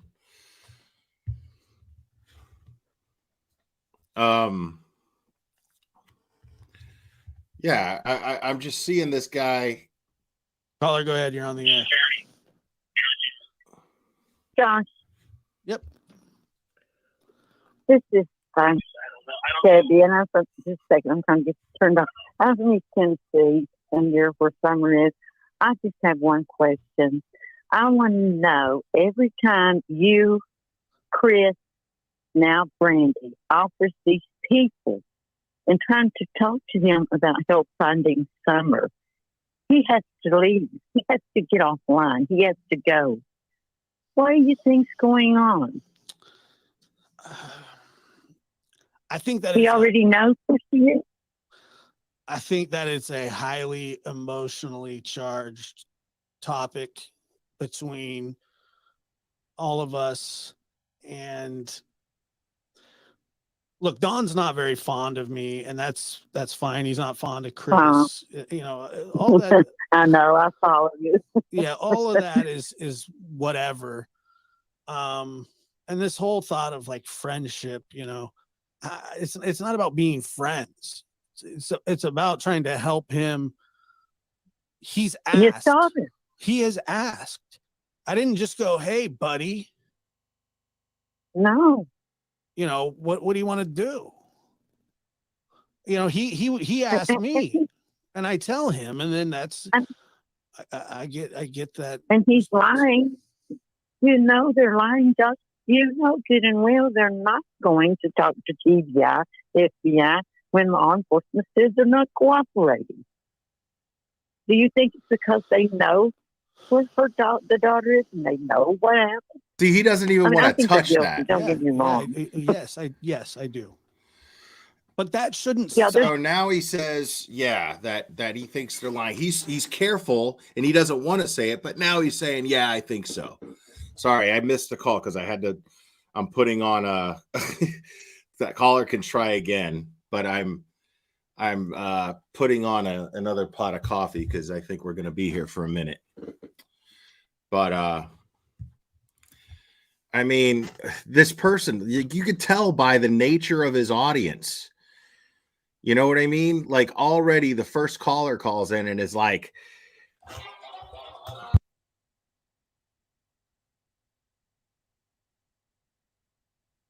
hey, caller, you're on. Hey, man, I just wanted to say I really appreciate everything you do. You expose all these lame-ass YouTubers out here, and you're doing a good job, man. Keep it up. Appreciate that. Who am I talking to? This is Rick's Clicks. Right on, Ricks. Thank you, man. I appreciate that. You got any thoughts on this? Huh? You got any thoughts on what we're talking about here? I believe that they genuinely miss their daughters. I really seriously believe that. I believe that it was a freak accident, that somebody did take her, but they had nothing to do with it. Yeah, I mean, I'm going to be honest with you. I don't know one way or the other. The whole point, I mean, there's two sides to the same coin of we don't have any evidence. So, you know, I'm not going to go as far as to say that Don and Candace are innocent of anything. But at the same time, I'm going to assume that they are based on their lack of evidence. You know what I mean? So far, you know, the responsible thing to do is just to look, as far as I'm concerned, is to look at them as parents who are missing their kid, period.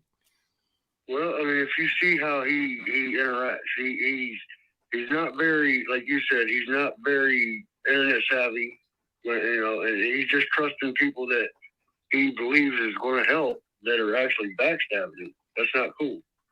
Agreed. I appreciate you calling, Rick. Bless you, and keep doing what you're doing, man. I appreciate everything you do. Thank you, man. I appreciate that. That means a lot. Later, man. Have a good one. You too.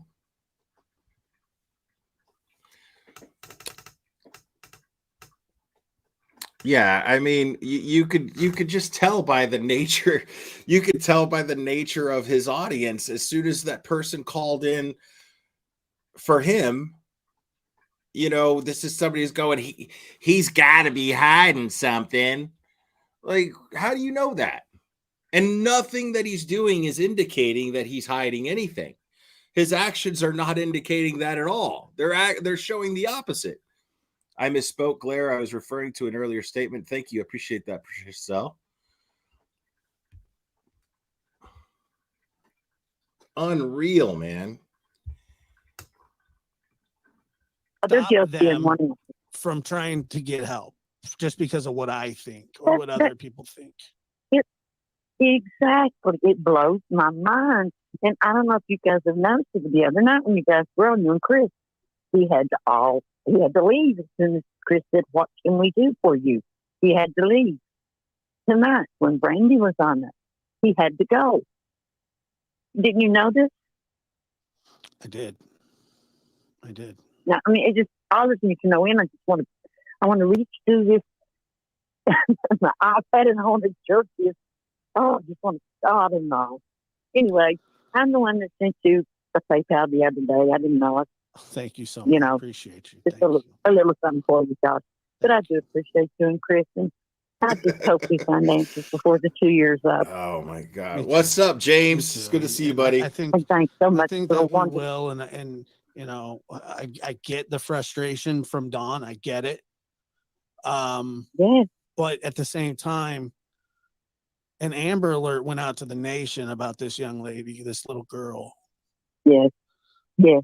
And from that point on, it became the public's interest. Exactly. And now he's okay.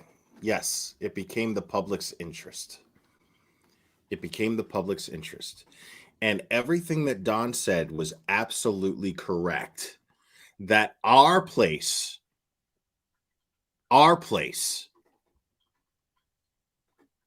is simply to share her picture and her information. That's it. I mean, you could share the story and the facts of the case, and we can discuss it. Of course, we can absolutely discuss this stuff. Sure, but we could do so with responsibility, with care, with empathy. That's why there's that hashtag in all my videos now. In the description, always, you'll see hashtag engage with empathy, which is started by Maura Murray's sister. If you know the story of Maura Murray, she's been missing for years and years and years. And this poor woman and her family have been subject to insane, crazy accusations because people like this asshole and his audience think they're a bunch of YouTube sleuths. And we're not sleuths. We're not experienced investigators. It's not our place. It's simply not our place.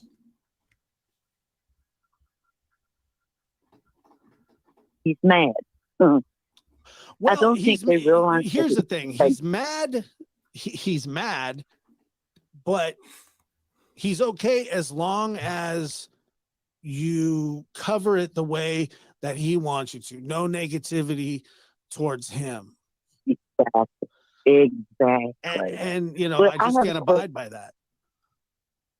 Exactly. Okay. I have a question. Why can't you abide by that? Why can't you look at the actual evidence? Why can't you follow law enforcement's example and what they say, and what they say is going to be helpful to them, the people charged with the responsibility of finding Summer, and doing what they ask and helping with their investigation, which is simply not to fucking perpetuate rumors. Simple.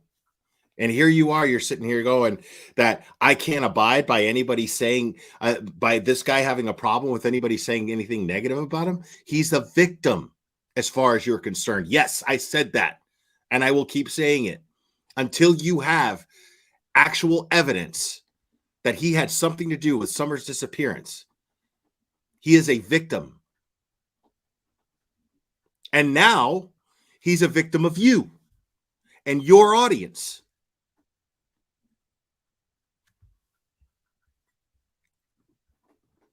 Do you think that the boys' KCPS case has been closed yet?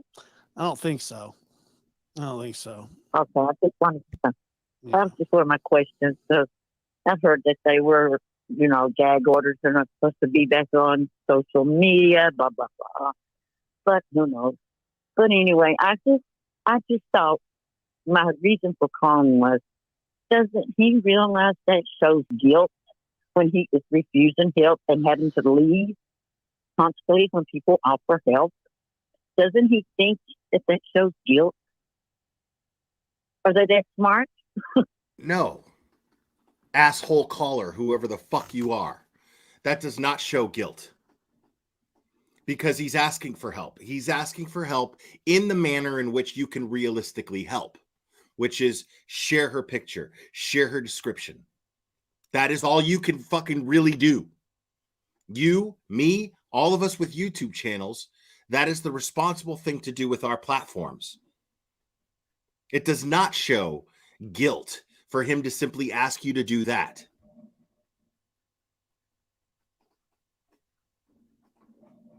The fuck is this lady? Like, what the... I can't believe this shit is being said out loud and it's being encouraged by the person who runs this channel.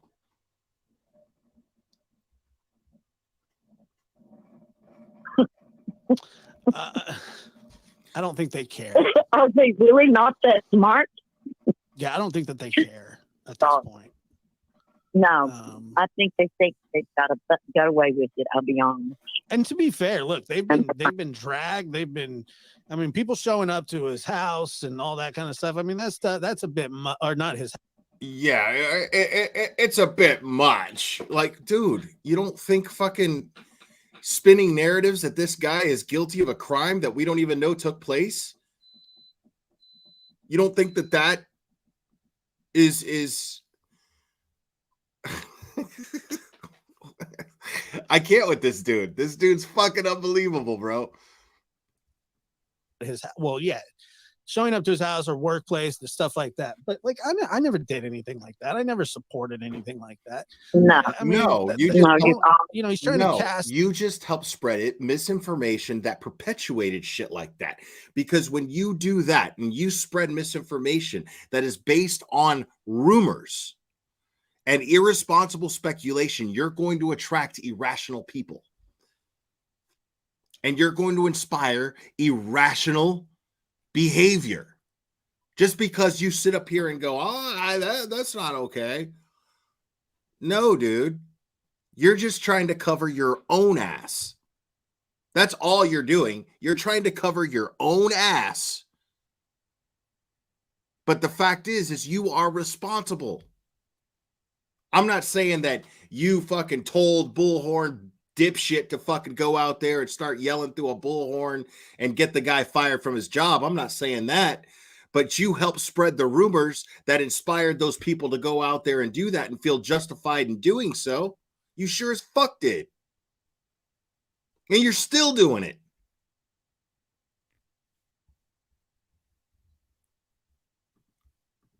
Ask the problems of others on me, like saying, hey, you did this, or you blast everything that we're talking about. I mean, for God's sakes.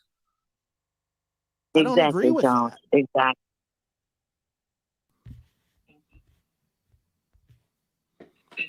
You're on. Hello, who am I speaking with? Hi, this is Jackie Garnett. How are you? I'm good. How are you? I'm pretty nervous because I'm fanning out, but I want to be responsible, to the topic. So, okay. Give me. Well, first I wanted to start off that I love your channel. I'm there all the time. Thank you. Anytime you come on, your tell it like it is style is right up my alley. But in true sense in this topic, I really feel for the guy, because we're all using his naiveness, and he's kind of socially awkward in my eyes, only because I'm from New York, so we're a little different. But that's not fair to him, to exploit him. And these other YouTubers are doing just that. And it's really sad, especially with the situation that he's in. Agreed. And that really upsets me, and it worries me, because any one of us could be in that same situation. Exactly. And just like now, I'm usually very articulate. I'm a professional. I know how to speak. And right now, look what's happening. I probably sound like a complete fool. No, you don't. You sound like somebody who is genuinely empathetic towards someone who is missing a child, because God forbid it would happen to you, as you just said. There's absolutely nothing wrong with feeling that way. it makes me very emotional because people judge you. And I know that that's what happens, but there's no room for judgment when it comes to a missing child. There's no need to attack. It should be a team of people that want to help. Right. Provide information, not use the information that you have and twist it to whatever sounds interesting. Absolutely. You know, that really upsets me. So, I mean, it's the middle of the night, and I said I have to call because that's not right. Hey, we're Honestly, in the same boat. I'm live because I'm sitting here going, that ain't right. I never go live this late anymore. So here I am, just like fueling up on coffee because I'm ready to go. So I appreciate you being up late and sharing your thoughts with everybody here. So that means a lot to me. It really does. Thank you so much. No, I appreciate it. As soon as I get notifications, I have kids too. So when the sound comes on my phone, I don't know what it is. I just look, and I saw it with you. I say, you have to get up. That's your man right there. You got to listen to what he has to say at any time of the night. I respect your opinions. I really do. Oh, yeah. And I respect yours. Thank you so much for calling in. That means a lot. And thank you for listening and yeah, all the support. I really appreciate it. It means so much. Absolutely. I'm always there for you. I'm usually in the background, but I'm happy I had this chance to talk to you. And I'm always going to be your follower. You're the best. Oh, thanks so much. That's so sweet. Thank you. All right, sweetie. Well, good night to you. You as well. Wow, that was really nice. Yeah, while I wait for the next caller, let's continue listening to this fucking ass clown. But Josh, don't you think he's brought a lot of the actions that's been taken against him upon himself? Well, him and Candace? Absolutely. I mean, but I see your point. He's judging AQ all by, he's judging you by you more, and that's not right. Yeah, so I you and didn't do Chris nothing. have often much about help. I didn't, He tried to help. Look, I have a friendship with Brandi. She is my friend. Right. She's a sweetheart. She's a Yeah, I mean, I don't know if it's the case anymore because Brandi has been in this chat before, but she's probably not a big fan of me now that I am calling out this bullshit. And ironically, and I don't want to speak for her, I mean, I don't know how she feels, but I'm grateful for, her being in my chat and contributing to the chat and whatnot.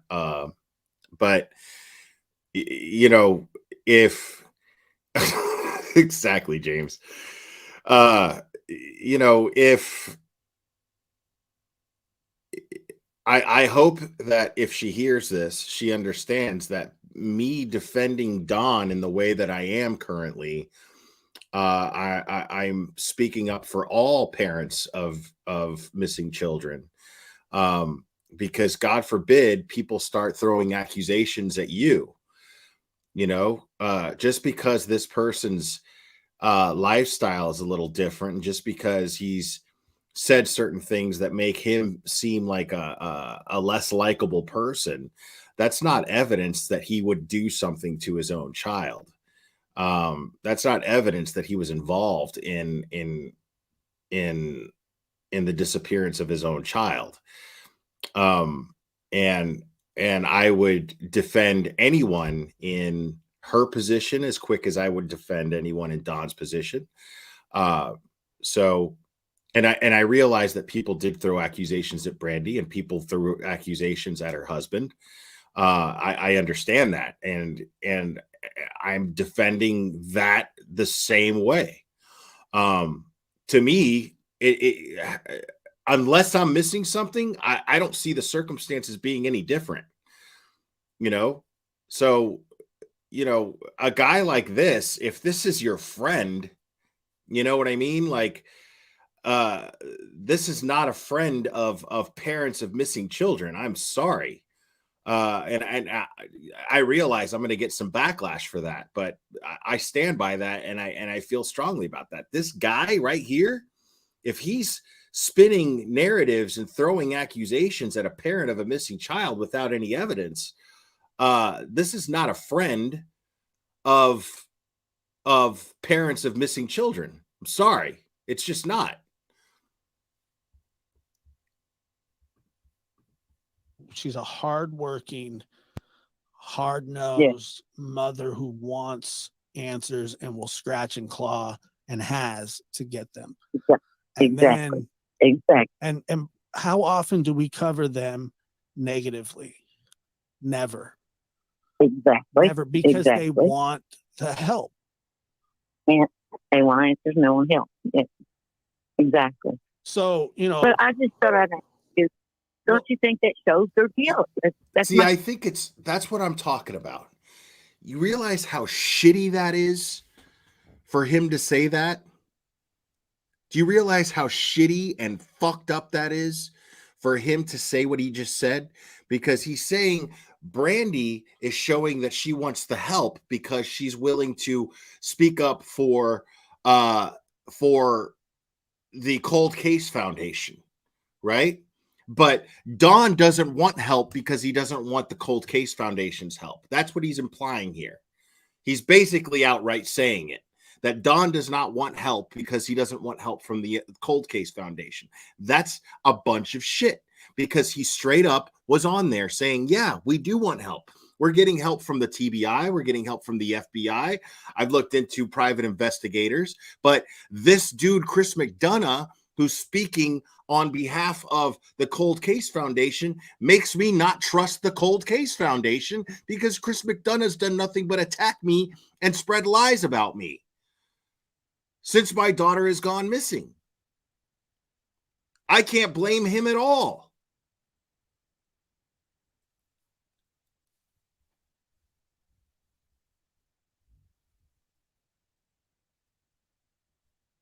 Tracy, exactly. Thank you so much. Perfectly worded. I think the glare is not saying these people are innocent or guilty. He's just saying we don't have any facts or evidence either way. We shouldn't presume guilt. Right. And since we don't have any evidence, we should presume innocence.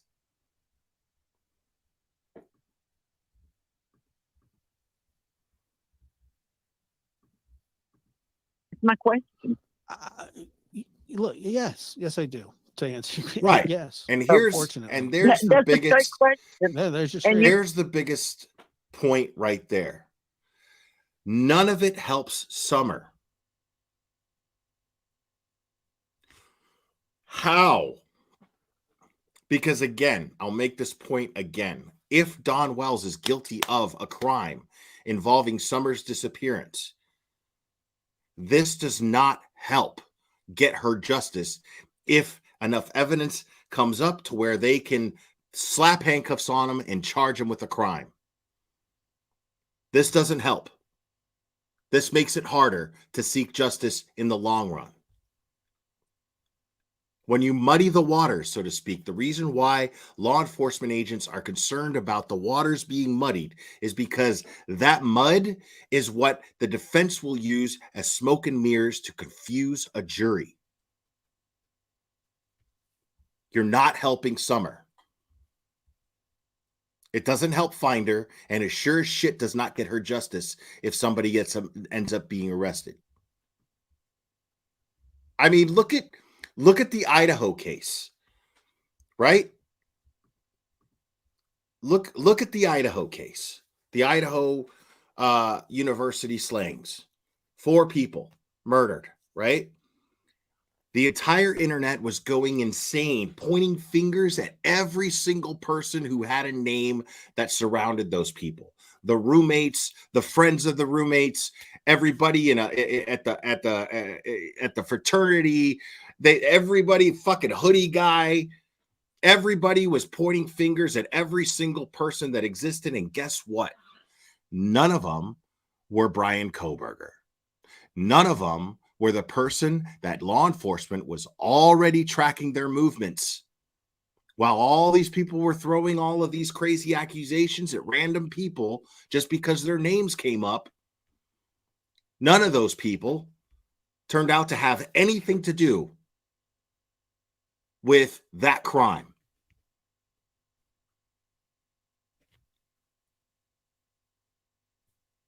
So, and guess what? This is what's happening in these cases too. Chances are nobody who anybody even brought up is going to have jack shit to do with Summer's disappearance, probably. Because I promise you, after 2 years almost, all of these people have been thoroughly investigated. Thoroughly investigated. Guaranteed.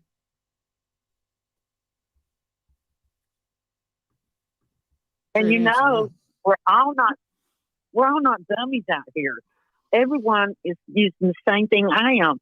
What parent would not want their child found? I mean, it's beyond thinking. And I'm they keep spinning that implication that Don does not want Summer found and that Don does not want answers. They keep spinning that implication, even though Don was just on that very same live stream saying, yeah, we want your help, just not the way that you've been doing it. You've been throwing crazy accusations at me. That's not helping find Summer. But please share her photo. Help. Anybody that can help, help. But I made the mistake of trusting YouTubers and thinking they were my friends, because it's not like, see, he's sitting here trashing Don Wells saying, this guy thinks that I'm his friend, blah, blah, blah. Guarantee you that you told him at some point that you were his friend. Guaranteed. Why would he get the idea that you're his friend if you're not sitting there having conversations with him behind the scenes and leading him to believe that you're his friend?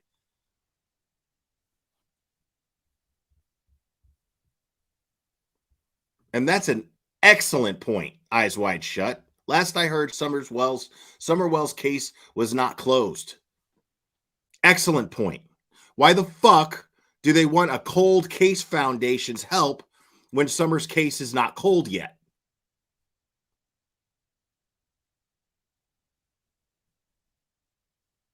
I mean, if I'm going to reach out to the help of somebody named the Cold Case Foundation, that implies a lack of hope. That implies that the people, the law enforcement agents, including the FBI, have failed to do their jobs. Have not necessarily failed to do their jobs because they tried, but tried and hit a wall that they can't get past, and they have to go to the Cold Case Foundation. Summer Wells' case is not cold yet. It's still very active, according to Hawkins County Sheriff's Department, the TBI. It's not cold yet. Why would I reach out to a Cold Case Foundation if it's not cold? 53-year-old grandmother, and I only have one grandchild, and I can't put it in my mind. What is wrong with them? You know, I know the addictions, that has a lot to steal. No, these kids have had no life. But anyway, I just thought I'd ask you, don't you think it's odd? Because I went to and Chris, you're my favorite one. And every time it comes up with help, he has to leave. Yeah. He ain't gonna call you. He ain't gonna call FBI. You'll never hear no more from him. I'm hoping. I'm sorry, but I'm willing to wait. I'm willing to hear what he says. Well, Josh, I appreciate all you do, and I'll just pray for you, hon, and hope someday they do listen. Hey, Josh. Oh, yes. Well, thank you so much. Josh, I appreciate all you do, Josh. I appreciate you spinning all these false rumors and pointing fingers at a father of a missing daughter without any evidence. I love it. Makes me so happy because I know this man's guilty. I don't know what he's guilty of, but he got to be guilty of something because I just got to have my finger pointed somewhere. I mean, like that's the kind of shit you're supporting.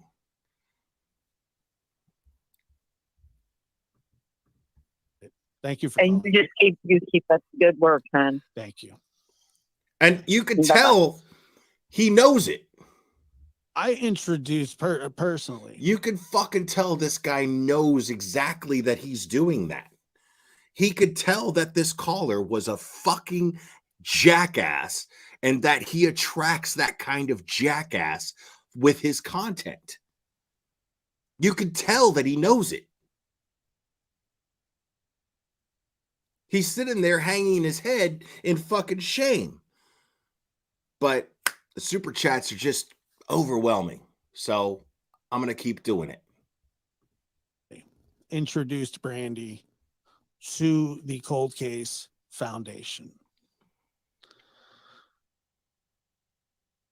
Brandi brought in the Cold Case Foundation. I got an email from somebody one time.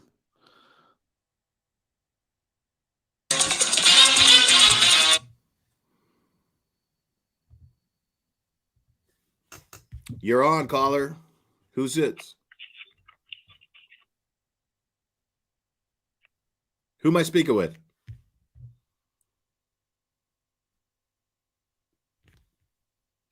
Hello.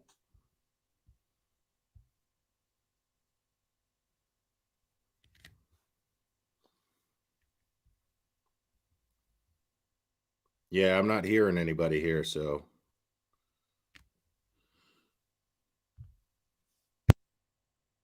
Okay. And I read the email. And what I did was, I was like, I would love to help cover this case. Brandi comes up on the panel. I tell her, I know somebody that might be able to help you. Obviously, I was talking about Chris. I said, I know somebody that can, and not just Chris, but the Cold Case Foundation and everything that comes along with the Cold Case Foundation. And they said yes. And they are getting answered. If you listen to Brandi, you hear what she said. There are answers coming. Who wouldn't want that? Dude, shut the fuck up. Like, what are you talking about?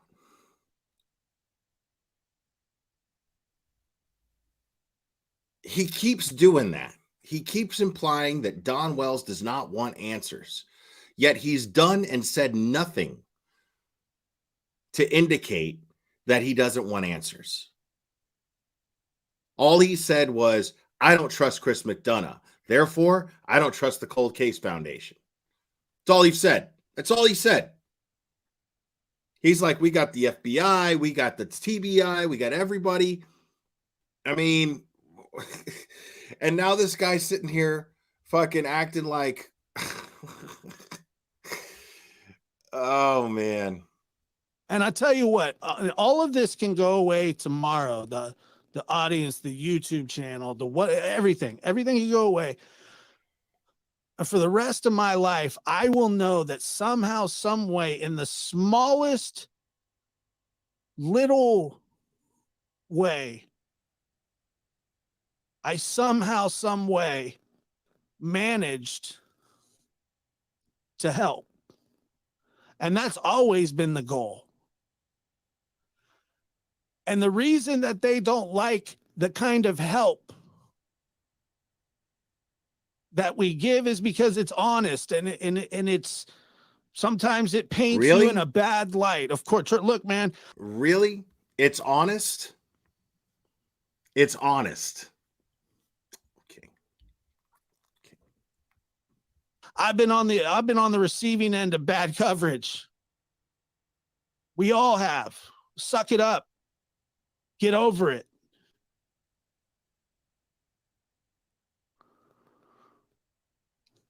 Dude, wait a minute. So your justification for your bullshit, your justification for attacking the father of a missing child with no evidence and implying and spinning a narrative that he's guilty of a crime that we don't even know took place, your justification for that is we've all been on the receiving end of trash talk on YouTube, so suck it up. Really? Really? Wow. Yeah, you're a special kind of piece of shit, dude. That's not the issue.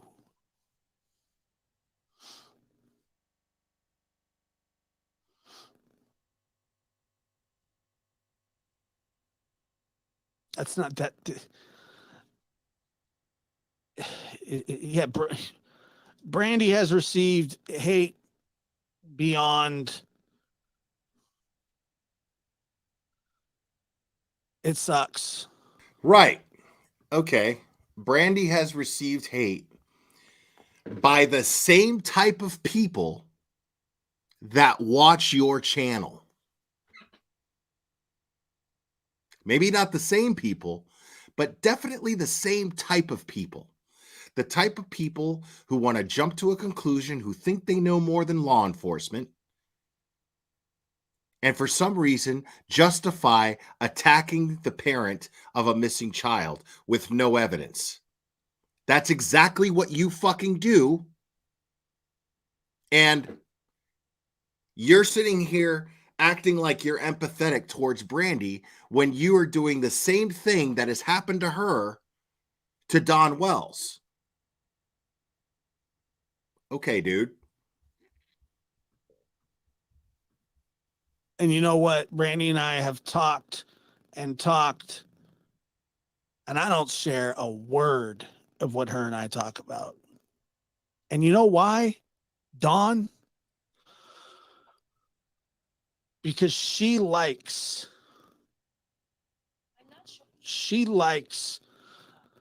the help. She loves it. She needs it. We're here for Summer. I'm not here for Dawn. I'm not here to be friends with Dawn. No offense.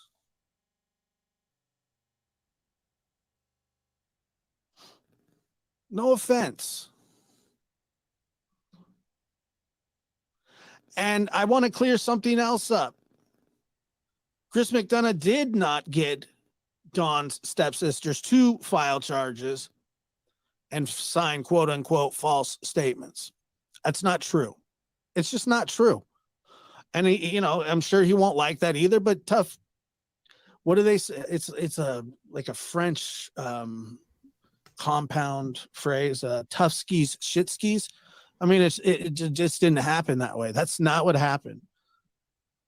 I get it, man. He's angry. The whole, what should I do? What should I do? It's not time to move on. See, why do you think we talk about this every? He didn't mean move on, like put the case behind him. He meant try to build his life up again. Because again, for those of you who have joined since I said this early in the stream, I'll say it again. What good is a home that doesn't exist because Don can't hold down a job? First of all, he can't find a job near where he lives because people have proven that he's just going to end up attracting crazy fuckers off the internet to fuck up the productivity in the job site that they work on. So they won't touch him. So he has to leave town. He has to go somewhere else where nobody's heard of him, so he could put food on his table and keep a roof up. Because what good is Don going to be to Summer if, best case scenario, Summer is found safely, what good is he going to be to her if he can't provide her with a home and can't provide her and can't hold down a livelihood that is going to provide her with a home?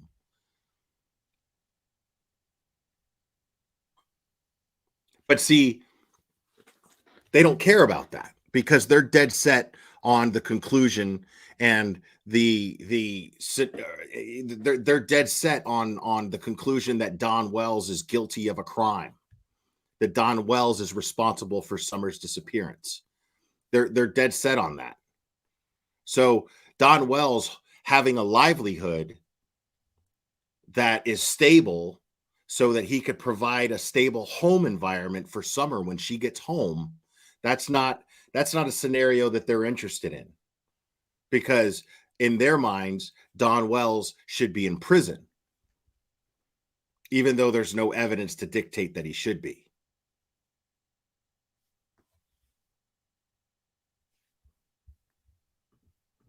Not every day. We don't talk about it every day, but yeah, we talk about it because we don't want to move on.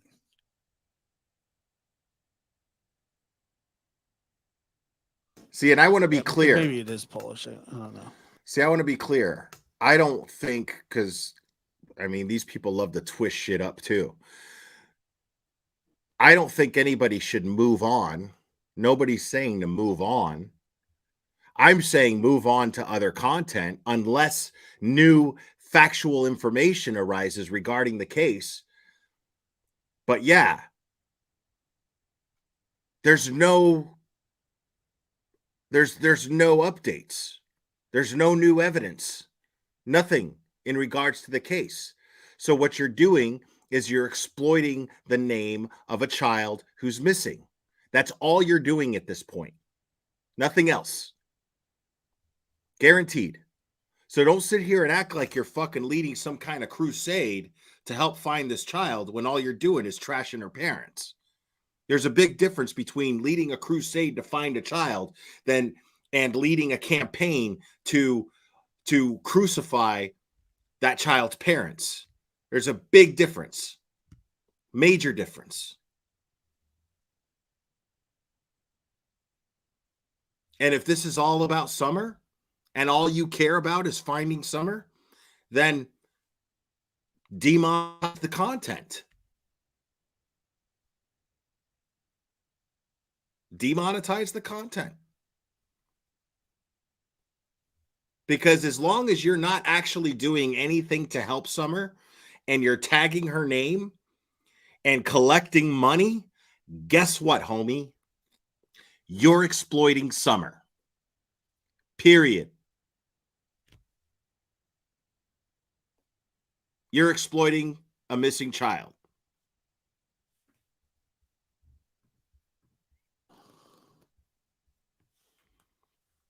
We don't want to move on. I don't want to move on. Of course not, because you have 1,000 people in your chat watching you fucking accuse somebody of a crime that you don't even know happened. We want to move on. It's not going away. This is not going away, whether we're here or not. It's not going away. Not like everything else that has in your life they haven't gone away. All Don is saying, and I've heard him say it many times, let law enforcement do their job. That's all he's saying. That's all he's been saying. Let law enforcement do their fucking job. You're not doing anything to help my child. By spreading lies about me and making it impossible for me to get a fucking job where I live, you're not doing anything to help find my daughter. That is all he is saying. Well said, Dietz. Well said. None of us want to move on from Summer. Some of us just want to move on from these narratives. Absolutely. I mean, I have.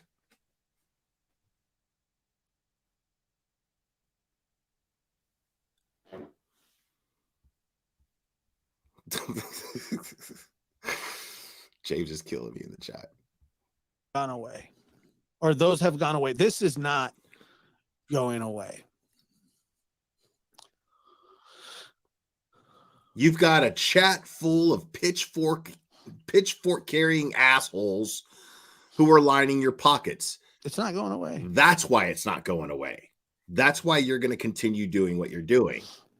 Because do they even know how much it would cost for them to actually pay the amount? Because if the money stops and then there's another missing kid that you get to start accusing the parents of shit, and the majority of people are interested in that, that's when you're going to move on from this. As soon as the money's not coming in from this and the money is shining bright from another case, that's when you're going to move on.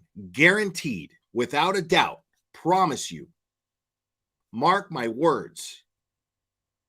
Because the only reason you're still talking about that is because you have a shit ton of people in your chat that want to falsely accuse random people of crimes because they think they're detectives. That's all you're doing. And because you're sitting there going, well, why? Why is Don not wanting help, even though he is wanting help? You're sitting there saying that he doesn't. And you keep spinning this narrative going, we're not going away. We're not going away, which hypes your chat all up going, that's right. We're not going anywhere. Here's a $10 super chat. Keep throwing curveballs at this asshole. That's all you're doing. Your entire audience is made up of people who want to accuse a father of a missing child of a crime that we don't even know took place. Why? Because Chris McDonough has fucking built his channel off of spinning that narrative. Period. That's it. Simple. And you're riding his coattails and making money off of it. The services that the Cold King Foundation would offer for free now would be astronomical. They absolutely know where Summer is. It's a lot. Yes, it certainly is.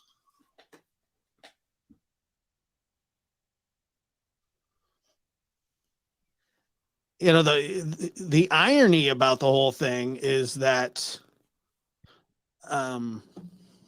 if the case does go cold, well, I'm not going away. Chris McDonough isn't going to go away. You will once those people lose interest. You will as soon as those people lose interest. As soon as the people in your chat, as soon as your views start going like this, you'll lose interest and it'll go away. And you'll move on to something else that's going to make you the same amount of money. I guarantee it. Mark my words. And it's just a matter of time. We're not going away. I mean, that's irony. There's nothing ironic about that. Absolute irony. There's nothing ironic about that.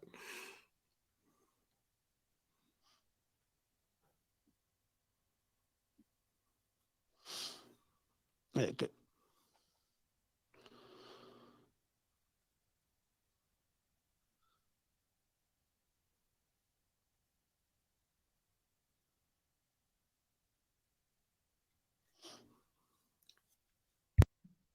Let me see here.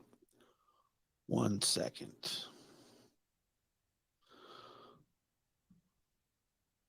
Let me get somebody here on the phone. Hold on.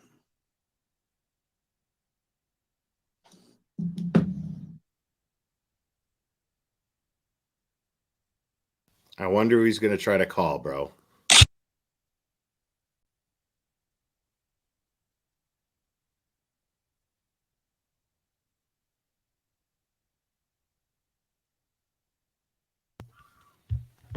You're on. Hello. Who am I speaking with? Yeah, what's up? My name's Matt. How we doing, Matt? Pretty good. I'm just curious, did you not think their behavior was weird when Summer first went missing? Did I not think their behavior was weird when Summer first went missing? Yeah. Weird how exactly? I don't know. They told more than this. I mean, they told a couple different stories instead of the same ones, sticking to it over and over. Candace was all over YouTube and wanted to talk to people and wanted attention, but every time Summer was mentioned, she didn't have nothing to say, and she wasn't speaking about Summer and asking for help about Summer. She was just like wanting male attention or wanting YouTubers' attention on the internet and all kinds of stuff. Your call has been forwarded to and the reporter from their house, just all kinds of stuff. Okay. Their kids got took. I mean, in how many situations do you see a missing kid and then the other kids get took from the home? And then all they talked about was their boys, but their boys was with them until they got took from them. But I just think it's bizarre. I know there's no evidence or no proof of anything good or bad against them, but okay, I just think it's bizarre. It really is. Right. That's my point. I'm glad you said that because that's why we need to be more responsible. Because just because somebody has bizarre behavior, it doesn't make them guilty of a crime. Now, well, that's true. If you I don't know anything about your personal life, okay, but God forbid that you have a child that goes missing, right? Yeah. God forbid you have a child that goes missing. Now, all of a sudden, because I guarantee you this is what's going to happen, every single skeleton in your closet is going to come out. Now, your reactions to that, whether they not be ideal to the public as far as their expectations and what their standards are, if your reactions to that aren't met by their standards, then everyone's going to throw accusations at you. Are they not? You don't think that would happen? Do you think? No, yeah. Do you think that it's fair that all of your skeletons that come out in your closet, because nobody's perfect and nobody lives the perfect lifestyle? There's no such thing as the perfect lifestyle. So if somebody were to take every little movement that you make, every little body language, hand gesture that you make that doesn't meet their criteria for what a parent who has a missing child apparently does, because I mean, what's the standard for that exactly? What is the perfect behavior for the parent of a missing child? You know what I mean? I know everybody handles, bad situations differently and stuff, but I've never seen nobody act like that. Not even close. Right. Okay. I mean, usually when people act like that, there's something going on. Either they're guilty or they know who is. Okay, so what made you think that they were guilty or knew somebody who is? What behavior exactly led you to that conclusion in your mind that they were guilty or knew somebody who did? Pretty much everything. Like? Everything. Like? The people that knew them, and was friends with them, said, that they weren't all that good people. And then they went to church, but now that Summer's been gone, they don't go to church no more. I guess I don't know what the deal is with that. Have you seen what happens at that church since Summer's gone missing? No, I mean, I knew YouTubers and people there and was trying to infiltrate the place and catch them on camera without them knowing it. Right. So other than that, you didn't entertain the possibility that they avoided that church in order to spare and let those people worship in peace without bringing their problems into the church and making their problems the church's problems? You didn't think that was a possibility? I mean, I could see that. Right. So that's all I'm saying. If I can come up with a logical explanation or a logical speculation as to why there's certain behaviors, Because trust me, I'll be right there with you if something actually makes them look guilty of a crime. I'll be right there with you. But what I'm seeing is I'm seeing people who live a lifestyle that we all don't approve of. Because you know what? I'm not the perfect dad, and I made mistakes as a dad, but I would have never done anything to make my child disappear. You know what I mean? I can't even fathom the thought of that. But because these people aren't perfect parents or live up to the standard of parents that the majority of people who aren't living perfect lives themselves are quick to point fingers because they don't live up to those standards, all of a sudden that makes them suspicious of committing a horrible crime against a child.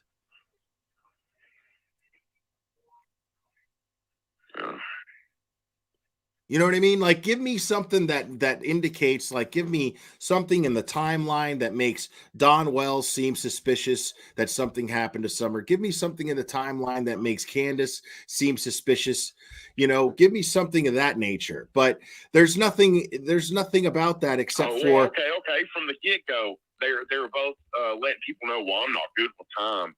We don't really keep up with time. There's your timeline out the window. And then they're drunken pillheads, dude.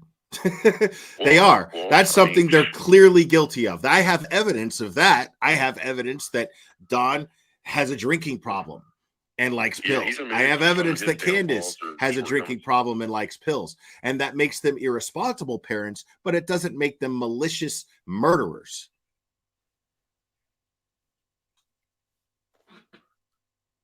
Oh, damn, there's something else.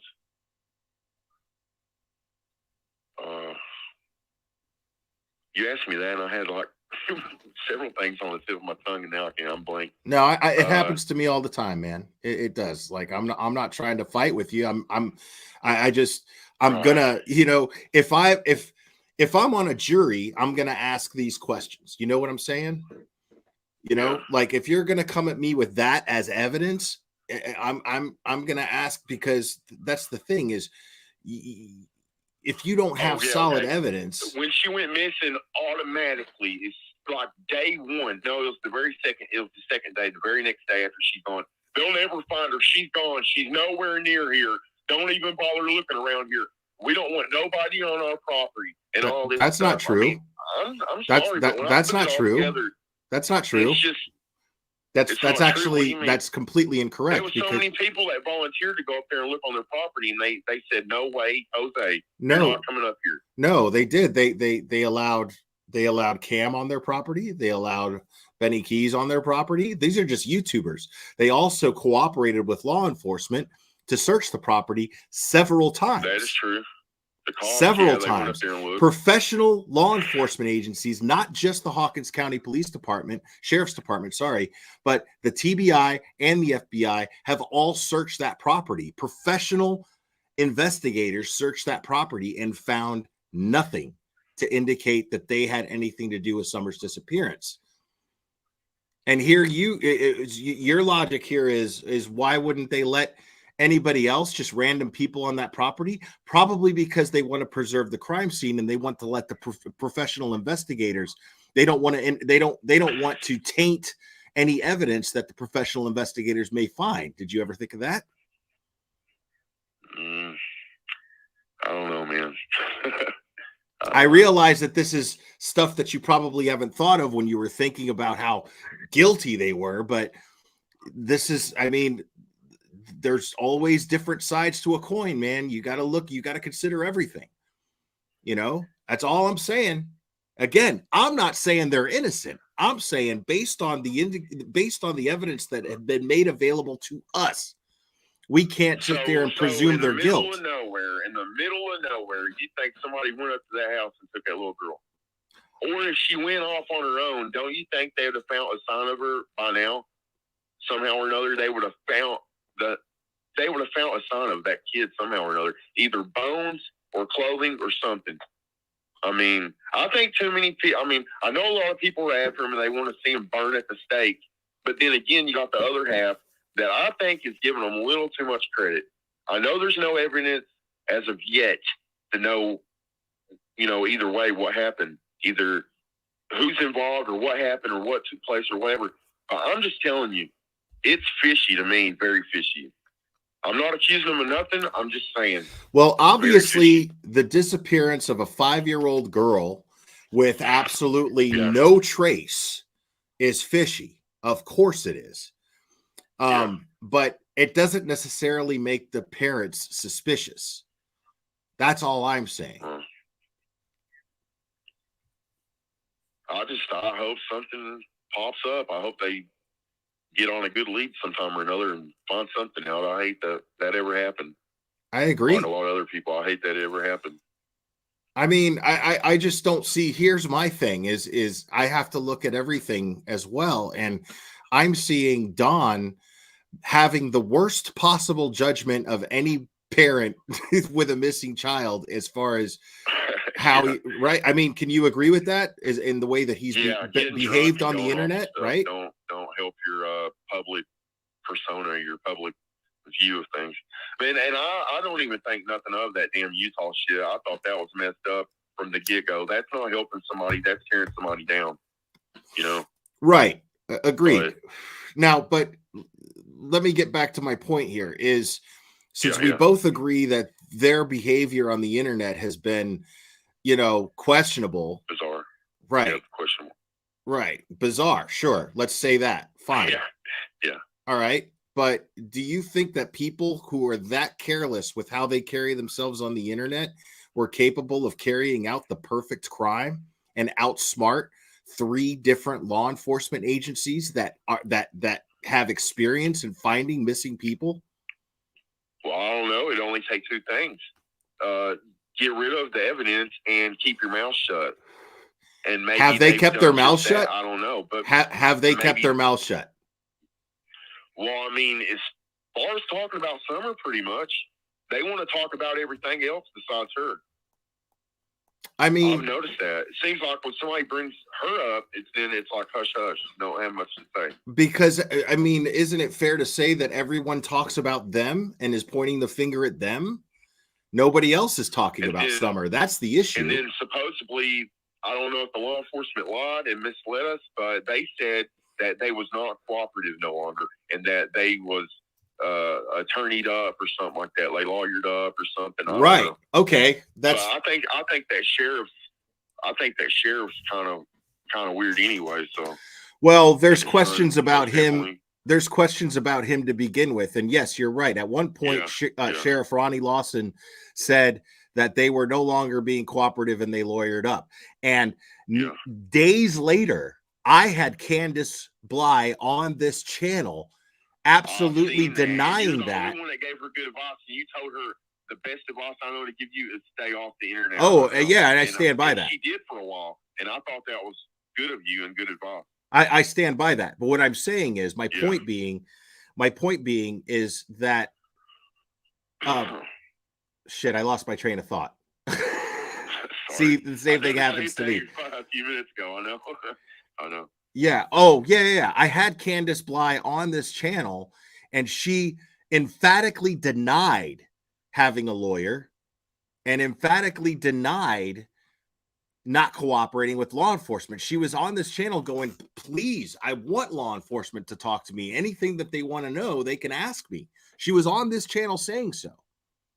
So, I mean, she was absolutely and totally, she was adamant about, I don't know why Sheriff Lawson would go on TV and say that. It doesn't make sense. Yeah. So, yeah, I mean, that ain't good. They should just not say anything, or just, they shouldn't be saying stuff that's not true. And I seen a comment a minute ago. Somebody said, they're not obligated to tell anybody on social media anything. Yeah, that's true. I know that. But I mean, if they are going to say something, they don't have to, the smoke and mirrors thing. They don't have to BS us and stuff. Well, right. And this is the thing that we all tend to forget. They don't owe us any answers at all. You know what I mean? We're not entitled to any information. You see what I'm saying? We're not entitled to be answered to by the parents of this missing child. Law enforcement is. Yeah. cops and the family. Yeah. Right.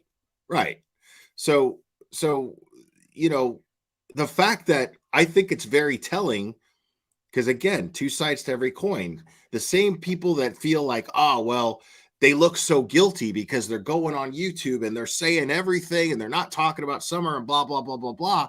But I mean, the thing is people like this who are capable of committing the perfect crime they're going to shut the fuck up and they're going to lawyer up. Guaranteed.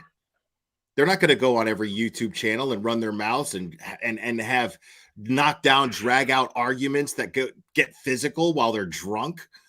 And here's the thing again, these people who have gone on YouTube channels more than once, clearly intoxicated, never slipped, not once, not one slip up as far as anything happening to Summer. You see what I'm saying? Like they committed the perfect crime supposedly, but yet all this time they go on YouTube channels, they run their mouths and they're drunk and they're on pills or whatever the fuck, but they never once slip when it comes to anything that happened to Summer if they're guilty. Why? Are they that smart? They're these geniuses? I don't buy it, man.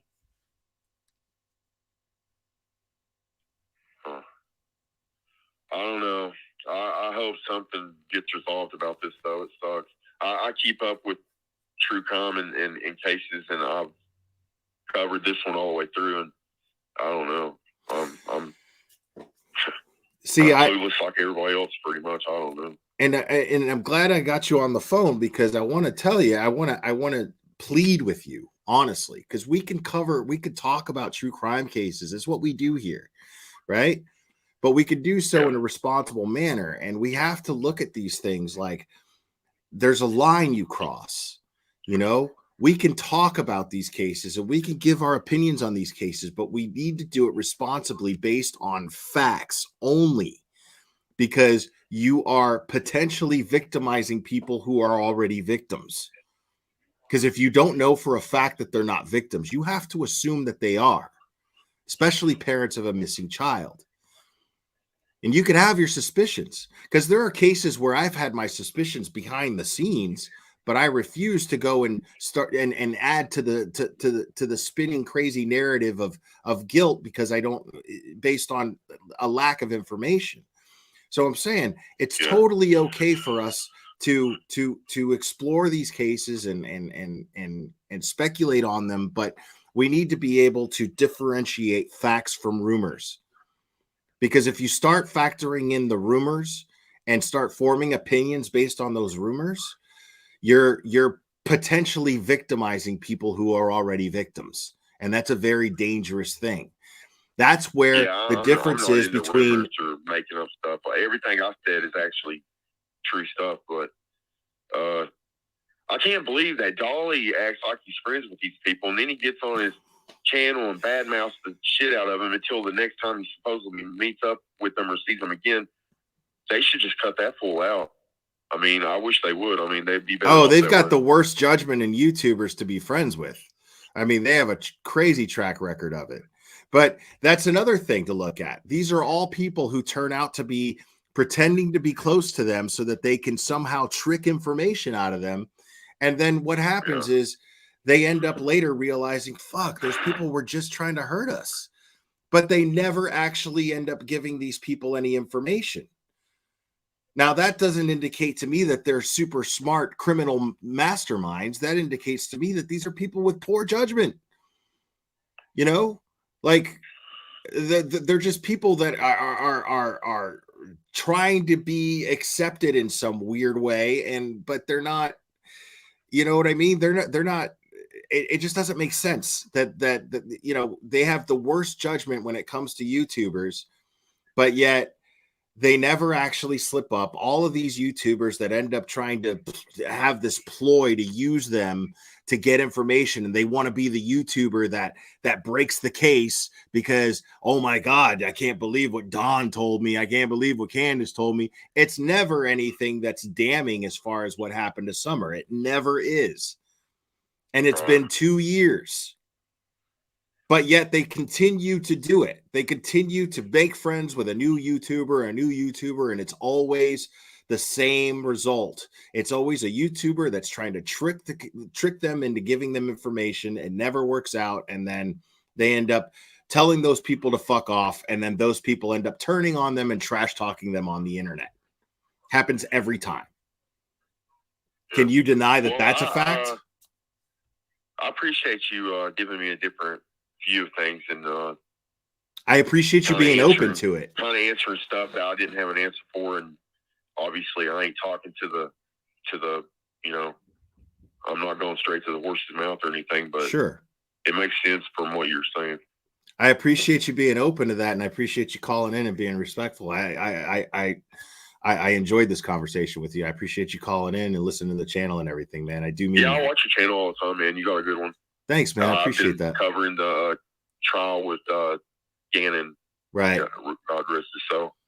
Yeah. I even gave Letitia the benefit of the doubt, at least publicly, when this case first happened. I gave her the benefit of the doubt, at least publicly, because I don't just pick and choose who I'm careful about spreading rumors about. I still said, I think Letitia's a piece of shit, but we don't have enough evidence yet that she actually did something to Gannon. Now, when that affidavit came out and we were aware of the evidence that law enforcement had, which now this trial is proving that was only a fraction of the evidence they had, it was still enough for me to go, this bitch is guilty. She did this shit again. You know what I mean? But I have to wait for law enforcement to release this information. They needed to go to North Carolina. I was like, what the hell? What's she oh doing? My God, everything. Yeah. I mean, I've never seen anybody more guilty. Never. I got a question for you. Do you think that the trial will take the full time that they've, Oh, the 8 weeks that was projected? No, they're going to be done by the end of this week. 8 weeks, or you think it might wrap up before then, or what? Oh, it'll be done by the end of this week. Yeah. Oh wow. Yeah, they're already saying so. They only have. They've already pretty much got every last nail in the coffin on that one. Yeah, the defense only has one more witness, or I'm sorry, the prosecution only has one more witness to call up and testify. Yeah. And that'll be tomorrow. And then however long that takes for cross-examination, and then the defense has, I think, one witness, possibly two, and that won't take very long. And then the jury will deliberate. So I think that we're looking at a projection of a realistic projection of this being wrapped up by next week. I feel so sorry for her brother when he broke out and he's like, "Why, Tisha? Why?" And then of course Al, the dad, and then her daughter. I mean, she's made victims out of all types of people. It wasn't just Gannon, God rest his soul. It was, his family, some of her family, and all kinds of people. I swear. Right. Yeah. Well, anyway, man, I'm a talker. I could go on and on, but I appreciate you. Much respect. I like the channel, and thanks for giving me some answers to some questions I was wondering about. Yeah, man. I mean, and I didn't honestly. I don't mean to correct you too much, but I didn't really give you any answers. I just gave you a different perspective that maybe you didn't consider. But I appreciate you being open to it. Thank you. Yeah. All right, man. I'll be watching it out. All right, man. Thanks a lot. Bye. That was a cool dude.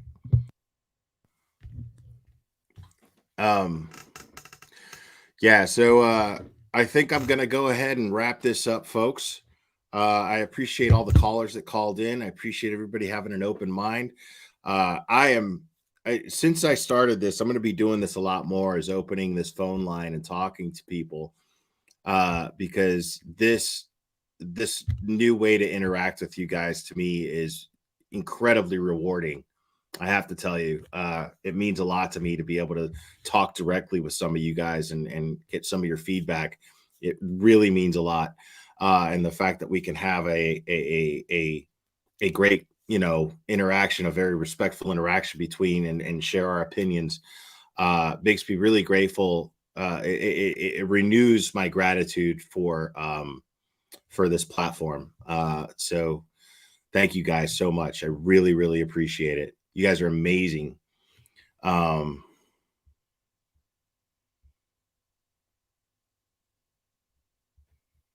Yeah, see, I love that point. I'm going to close with this point. You're saying the Wells may be guilty, but by not judging, we don't have to apologize. Exactly. Because we hear that a lot. We hear that, oh, well, if I'm wrong, well, then I'll apologize. You know, if I'm wrong, I'll apologize. But you won't have to. If you engage with empathy, you'll never have anything to apologize for, because the damage is done by getting people fired from their jobs, by fucking with their lives, by tarnishing their names throughout the internet to where somebody like Don can't even go and get a job. Well, guess what, man? Like, if you never did that in the first place, you won't ever have anything to apologize for. People are like, oh, if I'm wrong, I'll apologize. No, man, because you can't put the toothpaste back in the tube. You can't unring the bell. The damage is already done. All of that shit that's perpetuated about these people is out there. And then God forbid, if God willing, Summer's found safely, God forbid, these parents are not able to provide her with a peaceful life and help her move through the trauma of having been missing and whatever went on and whatever happened to her. You're making it more difficult for this child to be able to move on with her life in peace. Because all this little girl wants right now, I promise you, if she's out there and she's alive, God forbid the worst things are happening to her. I don't even want to imagine. But God forbid that's happening. Hopefully, she can come back to a home that's already set up for them to move forward with their lives. And you're making it more difficult by spreading rumors about her family. You're making it more difficult for her to be able to do that. You're making it next to impossible for her to be able to do that. So you're not helping Summer in any way, shape, or form. I promise you that. And the most important thing to remember here is, if you really care about Summer, you're holding out hope. And if you're accusing someone of killing her, then by default, you have canceled out the hope that she's going to be found safely. You've already jumped to the worst possible conclusion. You're not doing her any good by assuming she's dead when there's no evidence to dictate that she is. Hope right now is all we have for that little girl. And by assuming that she's dead, that hope is destroyed. It's gone. So I encourage you to just assume the best right now. You know, if you're a praying person, keep your prayers going. You know, if you're somebody who just hopes, just hope. Do it genuinely. Because if that little girl's out there somewhere, she needs that hope, not the assumption that she's dead. Guys, I love you. Thanks for all your support of just being here and interacting with each other and logging on and having an open mind. Thank you, guys. It means a lot. It gives me hope that I see so many people that feel this way. Really. Thank you guys so much. I love you guys a lot, and we will do this again very soon, my friends.